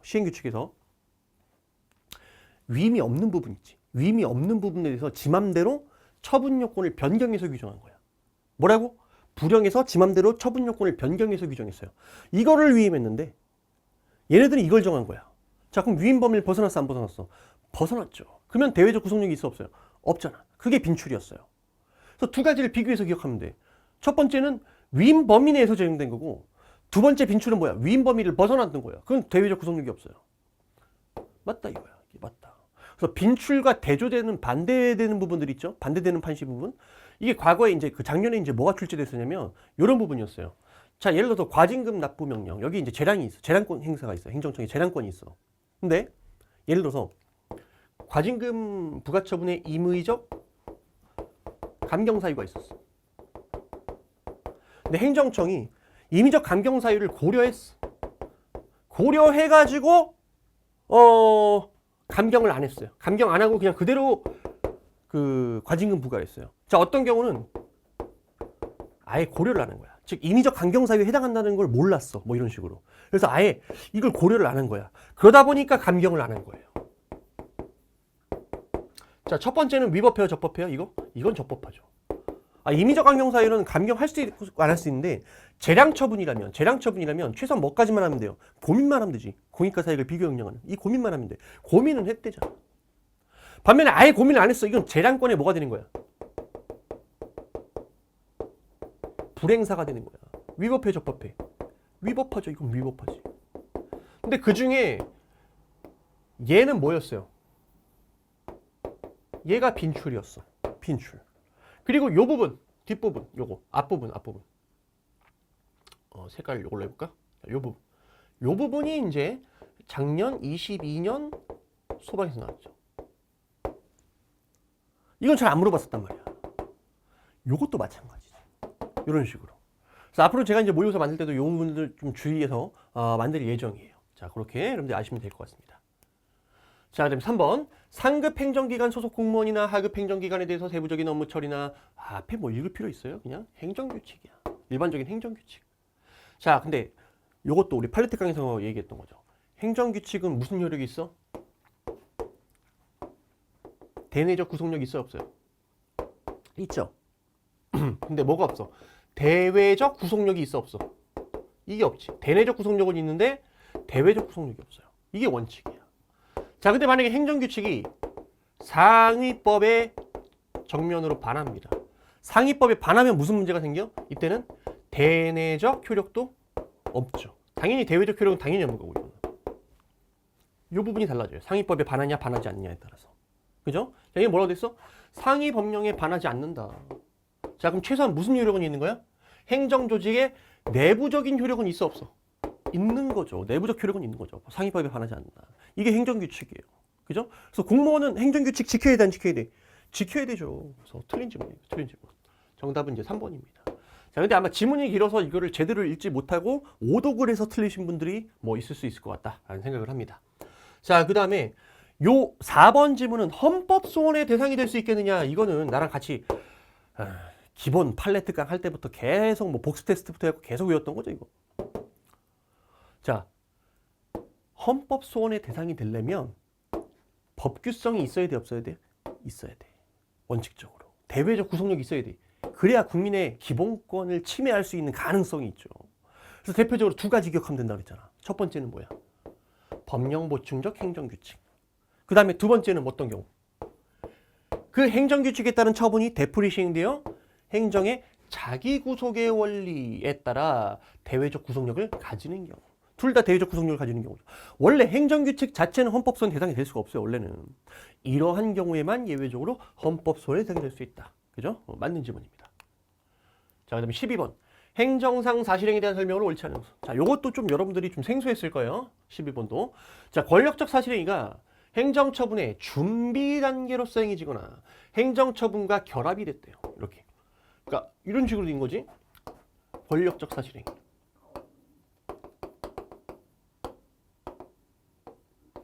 자, 그 다음에 그 이후에 본 행정처분이 떨어지는 거야. 이렇게. 과정이 이렇게 떨어지는 거야. 근데 원래는 원칙 자체는 권력적 사실행위도 처분성이 인정돼야 안 돼요? 처분성이 인정되겠지. 인정되는데 문제는 이 사안에서는 별도로 다툴 뭐가 없어요? 실익이 없어요.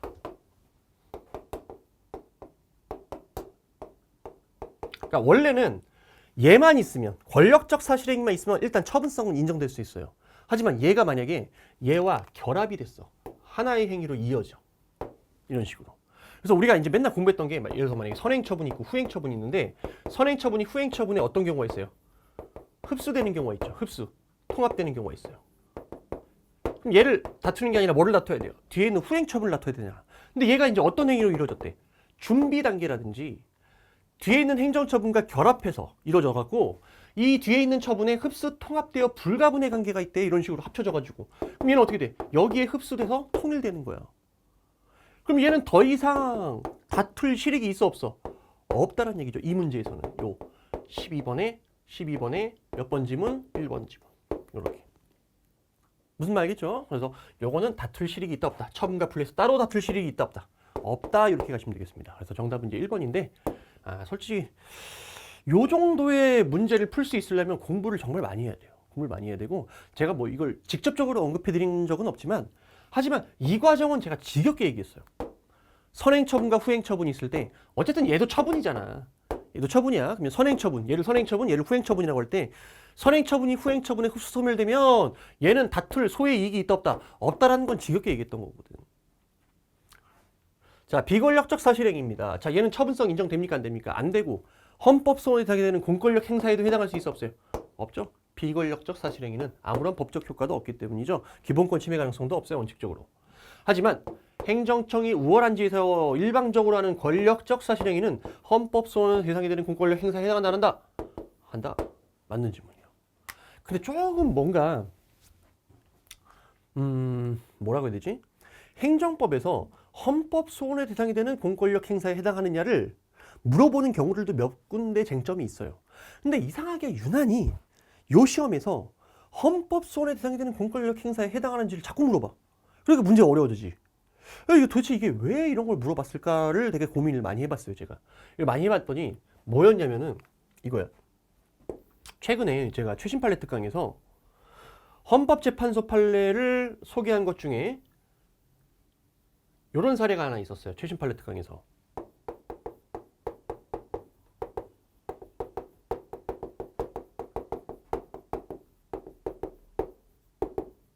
그래서 이제 요게 이제 뭐야? 요게 권력적 사실행위였고요. 다만 얘가 이제 고도의 정치적 결단을 요하는 행위이긴 하지만 사법심사 대상이 된다. 다시 말하면 헌법 소원의 대상이 된다. 즉 헌법 소원의 대상이 되는 권력적 사실행위였어요. 자, 이와 관련해서 이제 판례 원문을 찾아보면요, 판시 내용이 쭉 이렇게 이어질 거예요. 이유중 판단에. 그 중에 이제 보통 이제 행정법 강사들은 어떻습니까? 만약에 이 판례를 뽑았다면은 직접적으로 그 지금까지 기출 바탕을 그 기출 혹은 행정법과 직접적인 어떤 연관이 있는 것들 위주로 이제 뽑아내서 여러분들한테 이제 수업을 하죠. 근데 그 중에서 진짜 순수한 헌법적인 논점들 그런 것들을 차례대로 이렇게 뽑아내고 있어요. 차례대로. 이게 다 전부 다 이 판례 이 문제에 있는 판례들이 거의 다 여기에 있는 판례들이에요. 그대로 그냥 차례대로 그것도 순서도 안 바꿨더라고. 이런 식으로. 그래서 조금은 좀 아쉽다. 이런 것들은 좀 아쉽다. 그래서 뭐 어디까지 공부하라는 건지 좀 머리가 아플 수 있겠다라는 생각이 듭니다. 자, 그다음에 여기 도지사가 도에서 설치 운영하는 지방의료원을 폐업한다라고 이제 결정을 했는데 요 폐업 결정을 뭐로 봤냐? 행정처분으로 봤습니다. 이게 이제 예전에 이제 홍준표 도지사가 행정처분 도지사가 이 뭡니까 이거 이 무슨 병원이라고 그러지? 이거 이 의료원 있죠? 그 진주 의료원인가? 그죠? 그거를 이제 폐업했던 결정인데요. 요거 이제 행정처분으로 봤어요. 네, 플러스 하나만 더 기억하세요. 이 사례에서 소의 이익은 또 부정했어요. 소의 이익은 또 부정했다. 이 정도 일단 결론 기억해 두시면 될 것 같아요. 자, 일반적으로 어떠한 행위가 헌법 소원에 해당이 되는 권력적 사실행위에 해당하는지 여부는 당의 주체와 상대방과의 관계, 그 사실에 대한 상대방의 의사, 관여 정도, 태도, 그 사실의 목적, 경위, 법령의 명령, 강제활동 등 행해질 당시의 구체적 상황을 종합해서 개별적으로 판단한다. 그러겠지. 도덕책. 그래서 문제가 쉽지는 않았다. 자, 이거 그래서 이 문제 틀려도 대세에 지장은 없었을 것 같습니다. 근데 의외로 또 맞히신 분들이 많더라고요. 그다음에 13번 행정개혁에 대한 설명으로 틀린 것은 1번은 빈출이죠. 공고 및 공람 절차에 하자가 있으면 도시계획 결정 위협하다. 이거 동형 모의고사에서도 여러 번 냈어요. 그다음에 4대강 살리기 마스터 플랜. 요거 처분입니까 아닙니까? 처분 아니죠? 처분에 해당하지 않는다. 그다음에 3번 재건축 정비사업조합의 사업 시행 계획입니다. 자, 보세요. 얘는 누구야? 인가 받으면 누구라 그랬어요? 얘는 행정주체예요. 행정주체가 세운 사업 시행 계획은 나중에 인가고시만 받으면 어떻게 돼요? 인가고시만 받으면 당연히 행정처분이 되는 거예요. 행정처분이 되는 거예요. 근데 이제 비교. 자, 이번엔 조합이 아니라 누구? 토지 소유자. 토지 소유자가 조합을 설립했어 안 했어? 조합 설립하지 않고요. 토지 소유자가 뭐를 만들었어? 얘가 사업 시행 계획을 수립했어요. 나중에 이제 뭐를 받습니까? 자, 인가를 받습니다. 자, 각각 의미가 달라져요. 자, 보시면 왼쪽부터 봐볼게. 왼쪽에 조합은 행정주체라며. 이 사업 시행 계획은 일단 인가를 받으면 어떻게 된다고? 얘는 행정처분이라고 그랬어요. 행정처분이라고 그랬고요. 자, 그리고 여기서 말하는 인가는 어떤 의미입니까? 효력 완성행위, 즉 보충행위야 아니면 특허야? 말 그대로 인가예요. 보충행위, 효력 보충행위 인가예요. 왜? 조합은 사업 시행 계획 수립할 수 있어 없어? 할 수 있잖아. 할 수 있단 말이야. 그럼 얘는 뭐에 불과해? 효력을 보충해 주는 거에 불과한 거예요. 반면에 토지 소유자는 행정주체예요 아니에요? 행정주체가 아니란 말이야. 자, 그러면 이런 거 세울 수 있는 권한이 있어 없어? 얘는 없죠. 권한이 없어요. 권한이 없는데 인가를 내준다. 그럼 얘는 뭐가 되는 거야? 특허가 되는 거야. 설권적 처분인 특허가 되는 것이고요. 그 다음에 이 사업 시행 계획 자체는 누가 했어? 토지 소유자가 한 것이기 때문에 뭘로 볼 수 없다? 행정처분으로 볼 수 없다. 이 두 가지. 그 다음에 4번. 자, 요거는 이제 요것만 바꿔서 낸 거야. 사전 환경성 검토 협의냐? 아니면 뭐 이 환경정책 기본 뭡니까 이거 환경영향평가. 자, 요거를 환경영향평가로 받치면 결과가 똑같습니다. 자, 항상 절차는 뭐가 중요해? 내가 수업 시간마다 매번 강조한 게 한 개 중요한 거야. 절차를 거쳤냐 안 거쳤냐. 이게 첫 번째 쟁점이야. 이게 중요한 거예요. 했어 안 했어? 했다. 했는데 약간 내용이 부실하죠. 내용이 살짝 부실해요. 그래도 우리 판례는 뭐로 보지 않습니까? 위법한 걸로 보지 않습니다. 확인했다면 내용이 다소 부실해도 위법하지 않다. 다만 그 위법의 정도가 너무 심해서 거의 안 한 거랑 마찬가지야. 안 한 것과 마찬가지 정도의 부실이라면 위법하겠죠. 하지만 그 정도가 아니라면 위법하다 안 하다? 위법하지 않다. 그래서 자, 4번이 틀린 정답이 되겠습니다. 자, 그다음에 14번 행정상 계약에 대한 설명으로 틀린 것입니다.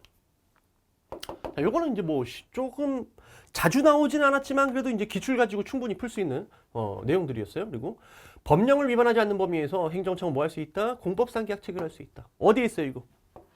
무슨 법에?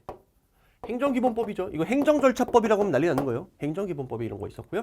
자, 그다음에 국가가 당사자가 되는 이른바 공공계약은 무슨 계약이라고 그랬어? 사법상 계약. 그러니까 뭐 사법의 원리, 즉 계약자의 원칙 및 사적자의 원칙 이런 사법의 원리가 그대로 적용된다는 거. 아까 요청 조달 계약에서도 봤었죠.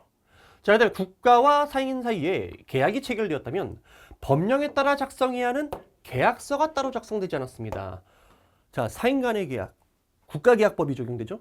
그 국가계약법에서는 뭐 계약서를 작성하도록 규정을 하고 있어요. 근데 그 계약서를 작성하지 않았어. 즉 국가계약법이 정한 절차와 형식을 갖추지 않았어. 그럼 뭐로 봅니까? 무효로 보여요. 계약은 효력이 없는 걸로 보죠. 3번. 다 알고 있는 내용이었고요, 우리. 자, 그다음에 공공기관의 운영에 관한 법률에 따라 이 법에 따른 입찰 참가 자격 제한 조치입니다. 그럼 이렇게 생각할 수도 있죠. 이 법률에 따른 입찰 참가 자격 제한 조치라는 거는 그 공공기관이 뭐 할 수 있는 권한을 부여받은 거야? 법률에 따라 일정한 조치를 할 수 있는 권한을 부여받은 거예요. 자, 그럼 뭐로 보셔야 돼요? 이거 그냥 행정처분이죠. 맞는 지문이에요. 자, 15번 행정 절차에 관한 설명으로 틀린 것은 자, 1번은 빈출이지. 1번만 보고 바로 넘어가야 돼, 이거는. 왜? 대표적으로 거부처분이라든지 그 다음에 고시에 의해서 불특정 다수인을 상대방으로 한 행정처분은 뭐 할 필요 없다. 사전 통지 및 의견 제출 기회를 줄 필요 없다. 있다 없다? 없다. 왜? 처분의 상대방을 특정할 수가 없잖아요. 이거는. 빈출. 정답 1번. 자, 그 다음에 정보통신망을 이용한 전자문서로 송달할 때 언제 도달된 것으로 본다? 송달발을자가 지정한 컴퓨터에 입력된 때 도달된 것으로 본다. 맞는 지문이죠. 자, 그 다음에 이건 하자치유를 물어봤어요. 하자치유인데 하자치유는 언제까지만 가능해요? 쟁송되기 이전까지. 상고심 기류 중에는 하자치유 될 수 있어 없어요? 없죠. 맞는 지문 빈출이었고요. 자, 그 다음에 4번 행정청이 허가를 거부하는 처분함에 있어서 당사자가 근거를 알 수 있을 정도로 상당한 이유를 제시했다. 끝난 거죠. 자, 이유 제시는 어느 정도만 하면 된다고 했어요? 여러분들 이제 지겹게 알고 있죠? 뭐? 했는데 알 수 있을 정도면 충분하다. 더 이상 구체적으로 이유를 제시할 필요 있다 없다? 없다. 이것도 지겹게 했던 거야.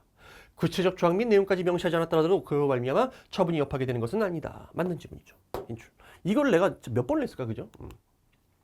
16번 정보공개법입니다. 자, 틀린 것은. 자, 우리 정보공개 청구권 자체가 뭐라고? 법률상 2. 그죠?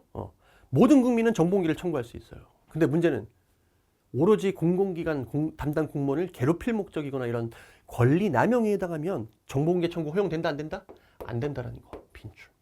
그리고 정보공개 청구권자인 국민에는 그냥 국적만 국민이면 된다 그랬어. 단체도 할 수 있어 없어? 있죠. 법인도. 그리고 설립 목적 불문한다 안 불문한다? 불문한다. 빈출. 자, 공개 청구 대상이 되는 정보란 공공기관이 어떻게 해야 돼요? 직무상 작성 또는 취득해서 현재 보유 관리하고 있는 문서여야 돼요. 없는 문서는 정보공개 청구할 수 없다라고 했죠. 있는 걸 청구할 수 있어요. 자, 그리고 그 문서는 반드시 원본일 필요 있다 없다? 없다. 너무 빈출이야. 빈출, 빈출, 빈출. 근데 심지어 4번도 빈출. 그죠? 진행 중인 재판에 관련된 정보입니다. 자, 요게 비공개 사유가 되기 위해서는 재판에 관련된 일체의 정보가 다 비공개 사유가 되는 건 아니라 했어요. 그 중에서도 재판 결과에 영향을 미칠 구체적 위험성 있는 정보에 한정되고, 그리고 그게 소송 기록 자체에 포함된 내용일 필요는 있다 없다? 없다. 그죠? 요게 틀렸네요. 진행 중인 재판에 소송 기록 자체에 포함된 내용일 필요 있다 없다? 없다. 소송 기록에 포함됐든 안 됐든 재판 결과에 영향을 미칠 구체적 위험성이 있으면 얘도 전부 다 비공개 사유인 진행 중인 재판에 관련된 정보에 해당하게 되는 것이다. 자, 17번 행정 대집행 틀린 것은. 자, 요것도 고민할 문제는 아니었던 것 같아요. 자, 이것도 빈출이죠. 자, 대집행을 하려면 이것도 강제 집행 일종이니까 의무를 부과하고 불이행이 있어야 돼요. 그때 그 의무라는 건 대체적 자기 의무고, 그 의무를 부과하는 방식은 몇 가지라 그랬어요? 의무를 부과해야 될 거 아니야. 의무 부과 방식 몇 가지라 그랬어? 2가지. 처분하명, 법규하명. 그리고 이 법규하명에는 뭐도 포함된다? 조례도 포함한다. 빈출. 그죠? 그래서 조례로 직접 명령된 것도 대집행 대상이 될 수 있다.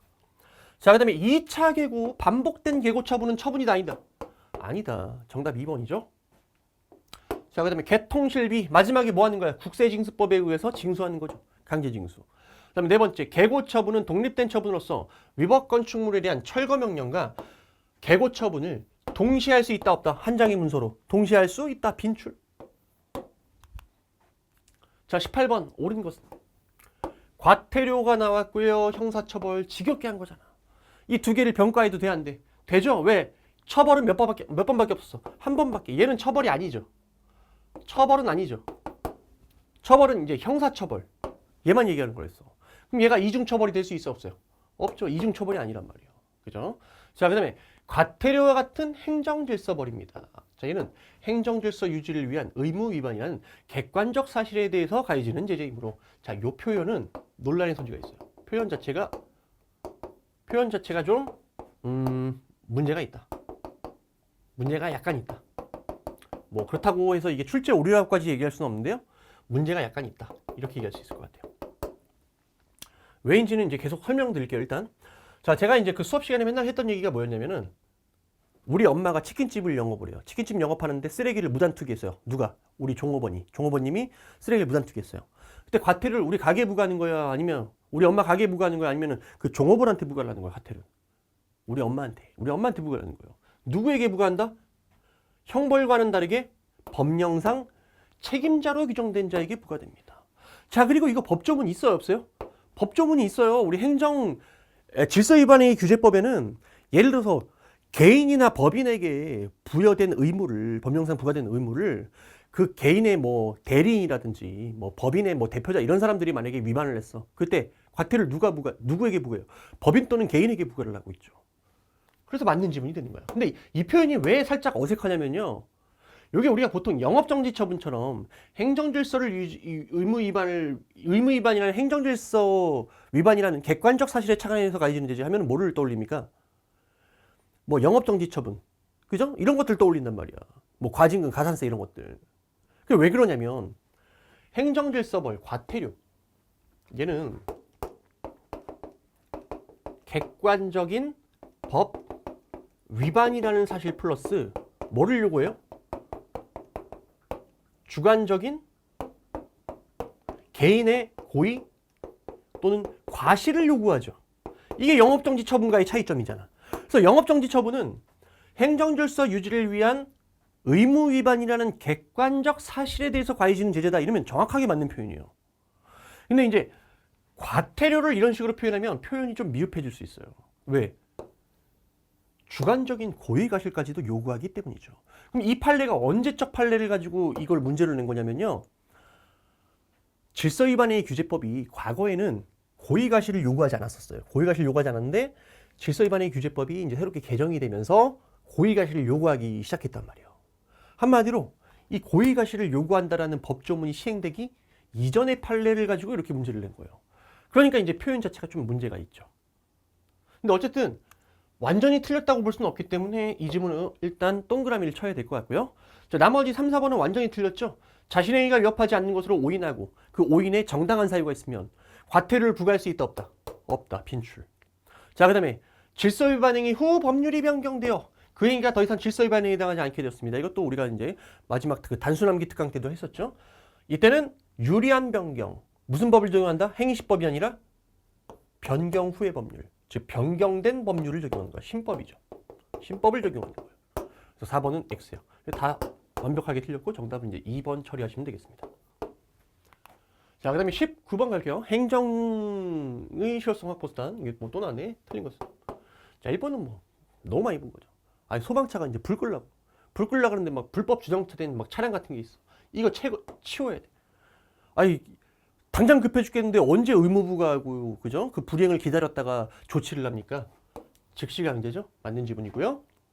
자, 그다음에 이행강제금이라는 건 이행은 과거 의무 불이행에 대한 제재가 아니라 어떻게든 앞으로 이행을 하기 위한 수단이기 때문에 늦게라도 이행을 했으면 어떻게 해야 돼요? 더 이상 이행강제금을 부과할 수 있다 없다? 없다. 자, 그리고 참고로 행정기본법도 그렇고 건축법도 그렇고요. 이미 부과된 이행강제금은 징수하도록 돼 있어요. 이미 부과한 건 징수를 하는데 대신 앞으로는 부과하지 마라. 빈출. 자, 그 다음에 통고처분에 대해서 이의가 있어요. 자, 그러면 뭐 하면 돼? 안 내면 되는 거죠. 이게 불복 방법이에요. 그럼 이제 안 내면 어떻게 돼요? 뭐 형사 절차로 진행이 되는 거죠. 형사 절차로. 자, 그러니까 통고처분을 뭐로 볼 수 없어요? 행정처분으로 볼 수 있어 없어? 없는 거죠. 맞는 질문.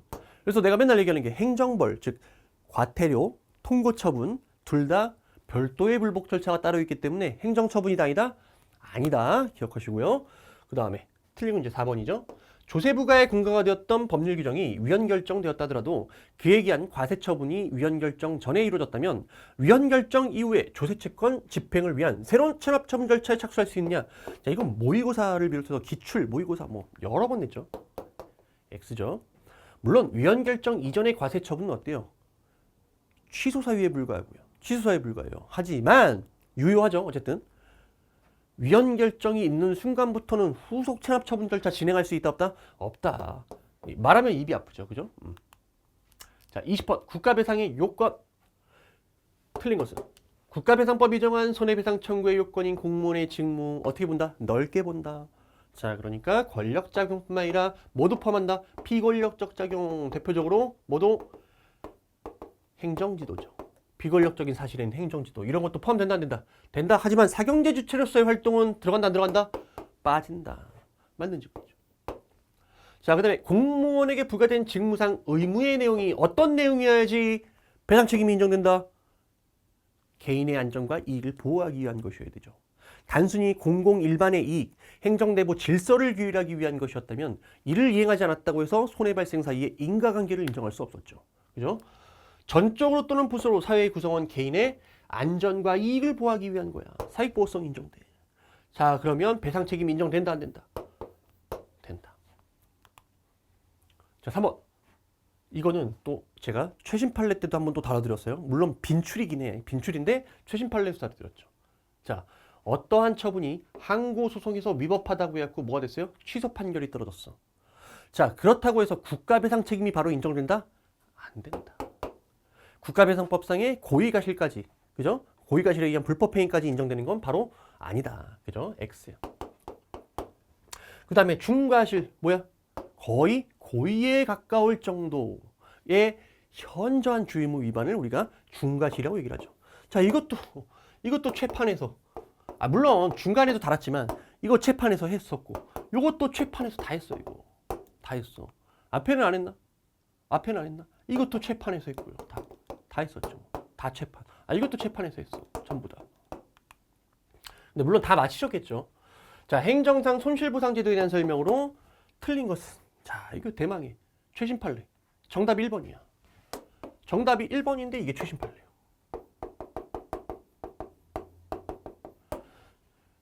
소하천 정비법에 따라 소하천 구역으로 편입된 토지의 소유자가. 자, 여기 원래 판례 원문과 차이점 딱 하나예요. 여기 이제 뭐가 들어가야 되냐면 적법하게라는 표현이 들어가요. 적법하게. 그래서 적법하게 편입이 됐어요. 위법해, 적법해? 적법하다고. 그러면 설령 상대방이 손해를 입고 있다 하더라도 손해배상이나 부당이득 반환을 청구할 수 있어, 없어요? 없는 거죠. 그래서 정답은 1번이에요. 자, 1번 풀고 나면 절대 2번, 3번, 4번은 보시면 안 돼요. 이거는 이제 제가 떠먹여 드린 거잖아요. 왜냐면 왜 떠먹여 드린 거냐면 실제로 우리 판례 특강에서, 자, 보시면 보세요. 제가 소하천 정비법에 따라 요 굵은 돼 있죠. 소하천 정비법. 여기에 따라서 소하천 구역으로 적법하게 편입됐으면 그로 인해 뭐가 발생했어도 손해가 발생했어도 뭐 손해배상이나 부당이득 반환을 청구할 수 없다. 그러면서 판결 유예에 대한 사실관계까지 여기 적어놨고요. 그다음에 실제로 제가 이제 최신 판례 이후에 뭐까지 OX도 제출해 드렸는데 OX가 똑같아요. 왜? 1번이 틀린 지문으로 왔죠? 저도 틀린 지문으로 냈어요. 틀린 지문으로. 어떻게? 소하천 정비법에 따라 소하천 구역으로 적법하게 편입되면 뭐 할 수 없다? 손해가 발생했어도 부당이득이나 손해배상 청구할 수 있다, 없다? 없다. X. 자, 2번부터 보시면은, 아이고, 이거 어떻게 해야 되냐? 2번부터 보시면은, 2번부터는 정말 생소한 지문들이 들어가 있는 거예요, 이거. 그러니까 우리가 평소에 볼 수가 없는 지문들이요. 그럼 이 출제 의도는 뭘까? 너 최신 판례 봤으면 1번 보고 빨리 개이득하면서 넘어가라. 이게 취지예요. 그래서 제가 최신 판례 특강 때도 뭐라고 얘기했냐면, 최신 판례는 예의야. 법학을 공부하고 법을 준비하시는 분이 최신 판례를 안 보고 들어갔다라는 건 이게 문제가 있는 거야. 내가 수업 시간에도 얘기를 했잖아. 최신 판례는 예의다. 몇 번만 반복하면 돼. 수업 한 번 듣고 한 번 살펴보고 복습한 다음에 1시간 정도, 그 다음에 내가 나눠드린 OX까지 풀어봤으면 틀릴 일이 없겠죠. 그래서 대부분 여기에 대해서도 또 여러분들이 카페에다 글 많이 올려주셨더라고요. 자, 그 정도 보시면 되겠고요. 2번 전염병 예방법에 의한 피해 보상 제도가, 자, 뭐 예를 들어서 이거 예방주사 맞았는데 뭐 예를 들어서 피해가 발생한 거죠. 뭐 부작용이 있었다든지 뭐 이런 것들이요. 자, 이런 수익적 처분의 형식을 취하고 있지만 전염병 예방법의 취지와 입법 정의 등을 고려하면 그 실질이 어떤 의미를 갖는데요? 보상의 의미를 갖는데요. 보상의 의미를 갖는데요. 자, 따라서 그 인정 여부는 객관적으로 합리적 재량권의 범위 내에서 타당하게 결정이 된다. 뭐 도덕책인데 이것까지 뭐 어떻게 공부를 하겠어? 이거는 방법이 없어. 이거는 그냥 낸 거예요. 그냥 어려우라고. 저는 그렇게 생각해요. 3번 제방부지 및 제외지가 유수지와 더불어 하천구역이 돼서 국유로 됐어요. 그로 인해서 토지 소유자가 손실을 입었대요. 아니, 내 땅이야. 내 땅인데 이게 하천구역이 돼가지고 당연히 적법하게 들어갔겠죠. 손실이 발생했다. 보상해야 돼, 안 해야 돼? 해야 되겠죠. 자, 이 제외지란 표현 보세요. 제외지.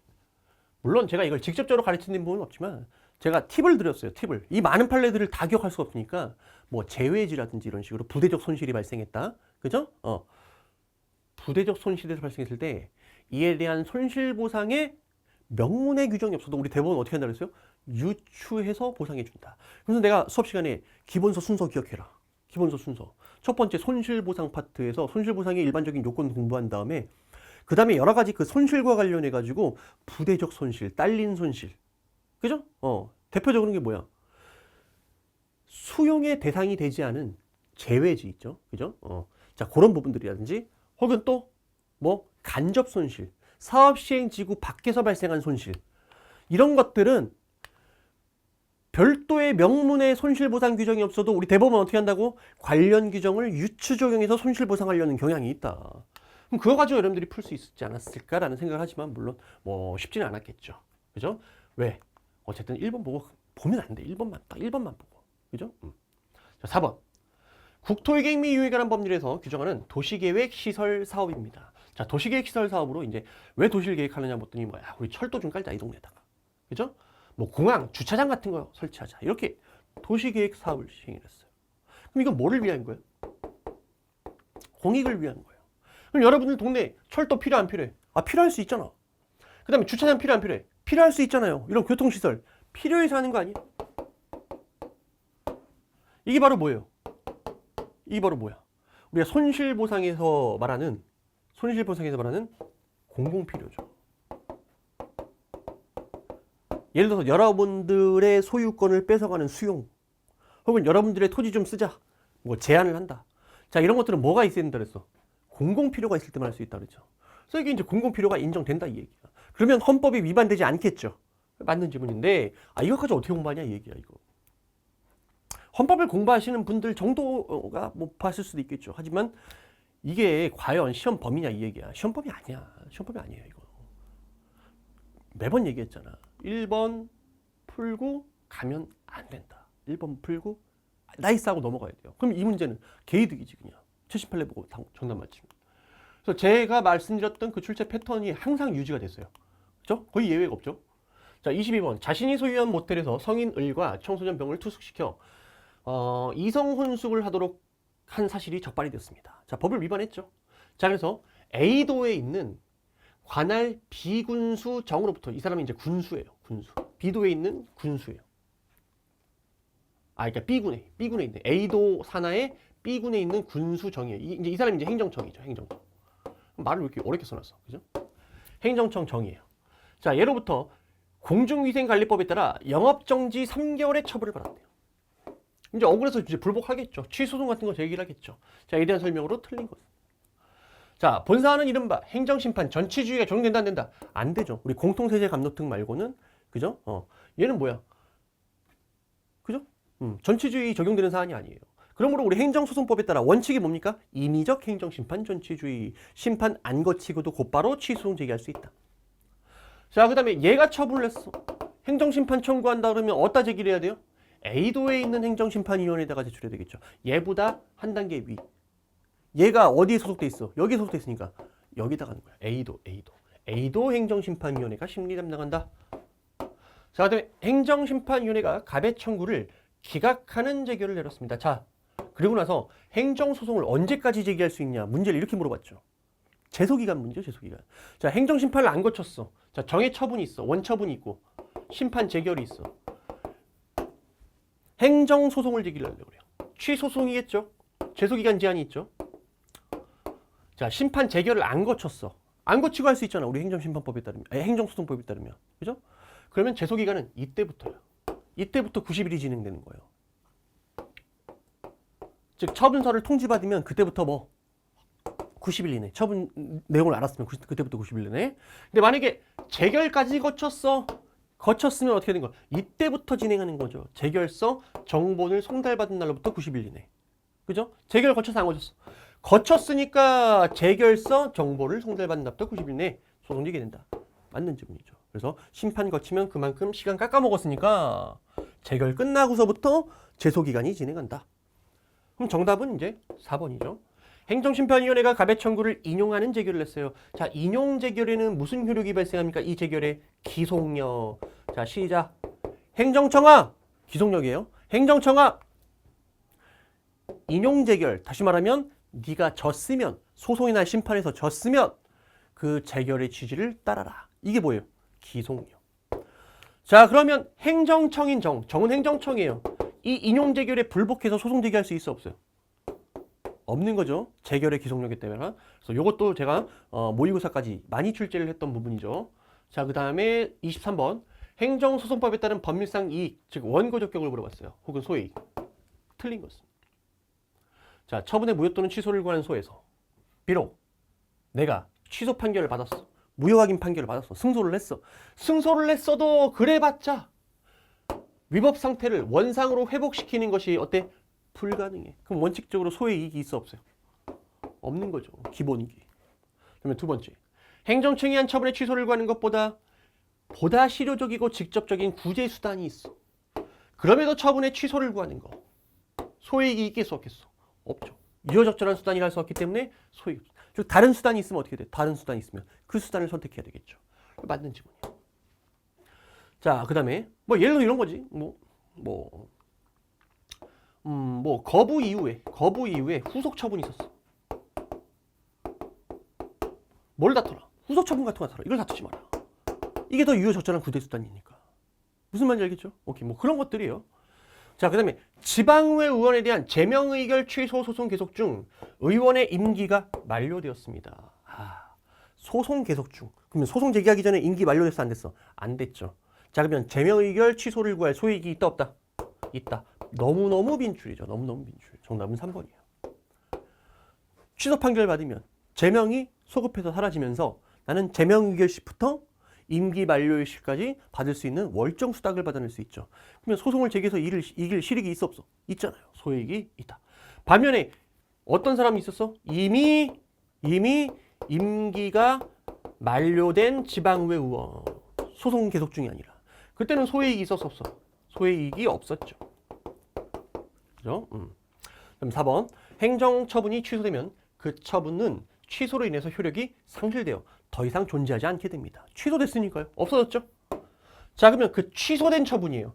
취소된 처분을 대상으로 한 취소소송. 실익이 있어, 없어요? 없죠. 아니, 취소해달라고 제기하는 소송이 취소송인데 이미 취소가 됐다니까? 무슨 소익이 있어?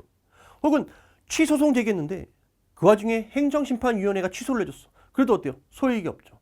행정청이 직권 취소를 해줬어. 그래도 소익이 없죠. 이미 취소를 해줬으니까. 자, 그 다음에 24번. 항고소송의 대상으로 틀린 것은. 자, 여러분들 요게 여기 안 넘어가니 이거 전부 다 최신 판례 때 했던 부분이죠. 자, 보시면 일단 이거는 뭐 지겹게 본 거예요. 과태료 부과 처분이라 볼 수 있다, 없다? 없다. 항고소송의 대상이 될 수가 없죠. 왜? 별도의 불복 절차가 따로 있으니까. 질서위반의 유죄법에서 뭐 이의제기하며 60일 내에 서면으로 이의제기하면 효력이 상실되고, 그 다음에 뭐 과태료 재판으로 넘어가고. 과태료 재판은 뭐가 아니에요? 행정소송이 아니었죠. 별도의 불복 절차가 따로 있다. 빈출. 자, 2번. 요건 뭐 도덕책이긴 해요. 항고소송의 대상이 되는 처분에 해당한 지가 불분명해. 자, 그때는 그에 대한 불복 방법 선택에 중요한 이해관계를 가지는 상대방의 인식 가능성, 예측 가능성을 중요하게 고려해서 규범적으로 판단해야 된다. 즉 상대방의 뭐가 중요하다는 얘기야? 인식이 중요해. 그래서 예를 들어서 이게 처분인지 아닌지 모르겠는데 그 처분 문서를 보니까 일정 기간에 행정심판 제기하실 수 있고요. 행정심판 제기하면 어디다 제기해야 되는데 며칠 이내 그 심판 청구 기간 이런 거 알려줬어. 그럼 이거 뭐를 전제로 하는 거야? 상대방 입장에서? 상대방 처분 문서를 받아본 사람 입장에서는 이게 행정처분이라는 걸 전제로 행정청이 이렇게 문서를 내린 거구나. 이렇게 인식을 할 거란 말이야. 그죠? 자, 그래서 이런 것들을 고려를 해서 규범적으로 판단해라. 그래서 제가 최신 판례 특강 때도 이거를 또 설명을 했었죠. 이거를 올라올 거야 이게. 여기 있잖아. 행정청의 행위가 항고소송의 대상이 될 수 있는지는 추상적 일방적으로 결정할 수 있다, 없다? 없고 여러 가지를 고려해서 즉 뭐 이해관계인들의 불이익 이런 것들을 고려해서 개별적으로 결정이 된다. 그러면서 마지막에 행정청의 행위가 처분에 해당하는지가 불분명할 때는 어떻게 해라? 불법방법 선택에 중대한 이해관계를 가지는 상대방의 인식 가능성과 예측 가능성을 중요하게 고려해서 굵은글씨로 되어 있죠. 규범적으로 판단해라. 문제도 냈어요, 제가. 문제로 이렇게 OX까지 제공을 해드렸죠. 자, 그 다음 3번. 어떠한 처분의 근거나 법적인 효과가 행정규칙에 규정돼 있다. 끝났지 이것도. 빈출. 집행행위의 근거가 행정규칙이라도 행정규칙의 근거에 내려진 다시 집행행위가 국민의 권리의무에 직접 영향을 미치며 얘도 처분이다 아니다. 처분이다. 즉 행정규칙에 근거한 행정처분도 있다 없다? 있다. 설령 규칙에 근거한 것이라 하더라도 처분성은 인정되는 거예요.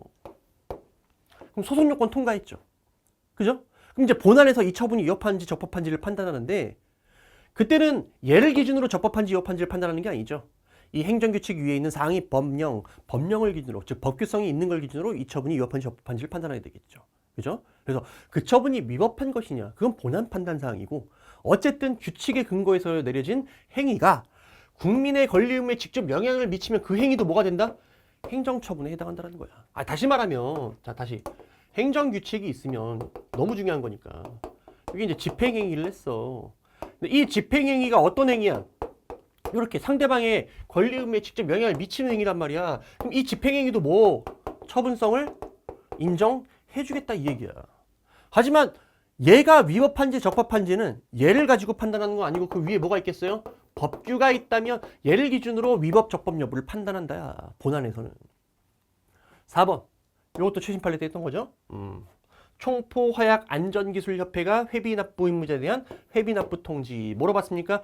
행정처분으로 봤었죠. 행정처분에 해당한다. 그래서 최신 판례 봤으면 쉽게 정답 4번을 찾을 수가 있었어요. 그래서 제가 이제 최신 판례 때 이런 식의 했었다. 그래서 색깔까지 어떻게 했어? 중요해서 3개. 회비납부 통지, 행정처분이다. 자, 이런 식으로 요약 정리를 잘 하고 제가 OX까지 해드렸다는 거, OX까지 드렸다는 거 확인을 해주시면 될 것 같습니다. 자, 마지막 문제 25번. 자, 요거는 사실상 실수만 안 하면 주는 문제예요. 실수만 안 했다면. 자, 틀린 것은 항고소송은 원칙적으로 처분을 외부적으로 그 명의로 행한 행정청을 피고를 해야 된다. 맞죠? 그래서 내가 맨날 하는 얘기가 뭐만 보면 된다 그랬어. 명의자만 보면 된다 그랬어. 얘가 진짜 권한자인지 아닌지 그게 중요한 게 아니라 명의자를 봐라. 행정소송법 14조에 의한 피고 경정은 언제까지 할 수 있습니까? 이것도 제가 단순 암기 특강 때도 했잖아. 그냥 소송 중에 하는 건 99% 어디까지? 언제까지? 사실심, 변론, 종결시까지 허용이 된다는 거. 다만 이제 뭐 하나만 기억하면 돼요. 뭐 하나만 딱 기억하면 돼. 처분 변경으로 인한 소변경. 요것만 기억하면 돼. 처분 변경이나 소변경. 이거는 이제 처분이 변경됐으면 안 날로부터 60일 이내에 하면 되는 거잖아. 그죠? 자, 3번. 처분 등이 있은 뒤 그 처분에 관한 권한이 다른 행정청에 승계됐으면 그때는 그 처분에 대한 사무가 기속되는 국가 또는 누구를 상대방으로 공공단체. 이건 외우고 있어야죠. 당연히. 공공단체죠. 그래서 국가 또는 지방자치단체라는 표현이 나오는 건 어디서밖에 없어요? 피고에서. 국가배상법. 국가배상법. 그죠? X. 정답은 3번이에요. 자, 대리기관이 대리관계를 표시하고 피대리 행정청을 대리해서 행정처분했대요. 자, 요게 원칙적인 모습이죠. 내가 예를 들어서 대리인이야. 저 위에 피대리 행정청이 있는데요. 피대리 행정청을 제가 대신해서 하는 겁니다. 라고 얘기를 해. 자, 그때 피고는 누구로 해야 돼요? 피대리 행정청이죠. 얘를, 자, 대리기관이 B, 피대리기관을 A라고 한다면 대리관계를 표시했어. 누구를 위한 것임을, 피대리 행정청을 위한 것임을 표시를 했으면 상대방도 얘가 행정청이구나 인식을 할 거 아닙니까? 자, 그러니까 피고는 누가 된다? B. 피대리 행정청이 피고가 된다. 자, 이렇게 이제 맞는 지문이 되겠습니다. 자, 이렇게 주저리 해설 강의를 이제 마무리를 했는데요. 이 시험이 진짜 쉽진 않았어요. 쉽진 않았고 정말 실력 있는 분들에 한해서 좋은 점수가 나왔다 이렇게 생각을 해요. 물론 커뮤니티에서 뭐 시험 잘 봤다는 사람들도 많고 제 카페에도 이제 시험 잘 봤다는 분들도 많지만은 아마 대부분의 또 일반적인 수험생들은 또 이 시험 때문에 상처받고 계속 이 시험을 준비해야 되나 말아야 되나 되게 고민이 많으신 분들도 있을 겁니다. 다시 한번 말씀드리지만요. 이 시험에서 행정법이 이런 식으로 나왔을 때 시험을 잘 보려면 진짜 제대로 공부를 해야 돼요. 그러니까 편법 안 통해요. 편법 안 통하고 정말 뭐 기본서, 기출 이런 것들을 유기적으로 살펴봐서 내가 어느 정도 기출 표현과 똑같이 나오지 않아도 언저리의 의미를 알아서 최소한 정답을 골라낼 수 있을 정도. 그리고 당부드리고 싶은 건 마지막까지 들을 수 있는 특강들은 다 들으세요. 막판에. 제가 이제 찍어드리고 막 이런 것들 있죠. 그런 것들이 나올 가능성이 있어요. 왜냐면 기출 강의를 할 때는 기출 위주로 정리를 하잖아. 기본 강의를 할 때는 기본적인 내용 위주로 공부를 해요. 근데 판례 특강을 할 때는 또 어때? 다 한단 말이야. 그러면 여러분들이 이제 기본 강의나 기출을 할 때는 자꾸 기출된 것만 보게 되고, 그 다음에 또 팔레트 강을 들으면 또 다 보게 되니까 전체를 또 중요한 걸 포인트 각인시키기가 쉽지가 않단 말이야. 그러니까 막판에 제가 하는 뭐 강의들, 특강들 이런 것들도 좀 챙겨 주시는 게 두 문제 이상 더 맞출 수 있는 그런 교두보가 되지 않을까 이렇게 생각을 합니다. 제 강의를 듣고도 점수가 잘 나오지 않은 분들에게는 정말 죄송한 마음, 좀 마음이 너무 무거워요. 자, 그런 부분이 있어서 좀 마음이 너무 무겁고, 반대로 또 카페에 이렇게 글 주신 분들 있죠? 시험 잘 봤다고. 자, 그런 분들 진짜 진심으로 이제 축하를 드립니다. 자, 이 시험 끝났어. 앞으로 할 일만 하세요. 이제 앞으로는 앞으로 할 일만 하세요. 합격이 확실하다 혹은 애매하다 그럼 바로 운동 시작하셔야 돼요. 애매해. 운동하셔야 돼요. 어쩔 수 없어요. 운동하시고 하는 데까지 다 해보시고 그 다음에 뭐 한 번 더 시험을 본다든지, 아니면 내가 스스로 봤을 때 이 시험은 정말 안 맞는 것 같아 그러면 과감히 포기하고 내려놓고 다른 일을 하시는 것도 맞아요. 왜냐면 여러분들은 이 정도 시험에서 이렇게 노력해서 공부를 한 이상 이거 아니어도 할 수 있는 것들이 많아요. 근데 물론 이거 아니면 안 된다 그런 분들은 오늘 강의 열심히 들어가고 제 얘기를 좀 명심해 주셨으면 좋겠어요. 그냥 단지 그냥 강의를 팔기 위한 내용이다 이렇게 생각하지 마시고요. 그냥 그게 맞을 거다 그렇게 믿고 따라와 주셨으면 좋겠습니다. 여러분들 그동안 정말 수고 많으셨습니다.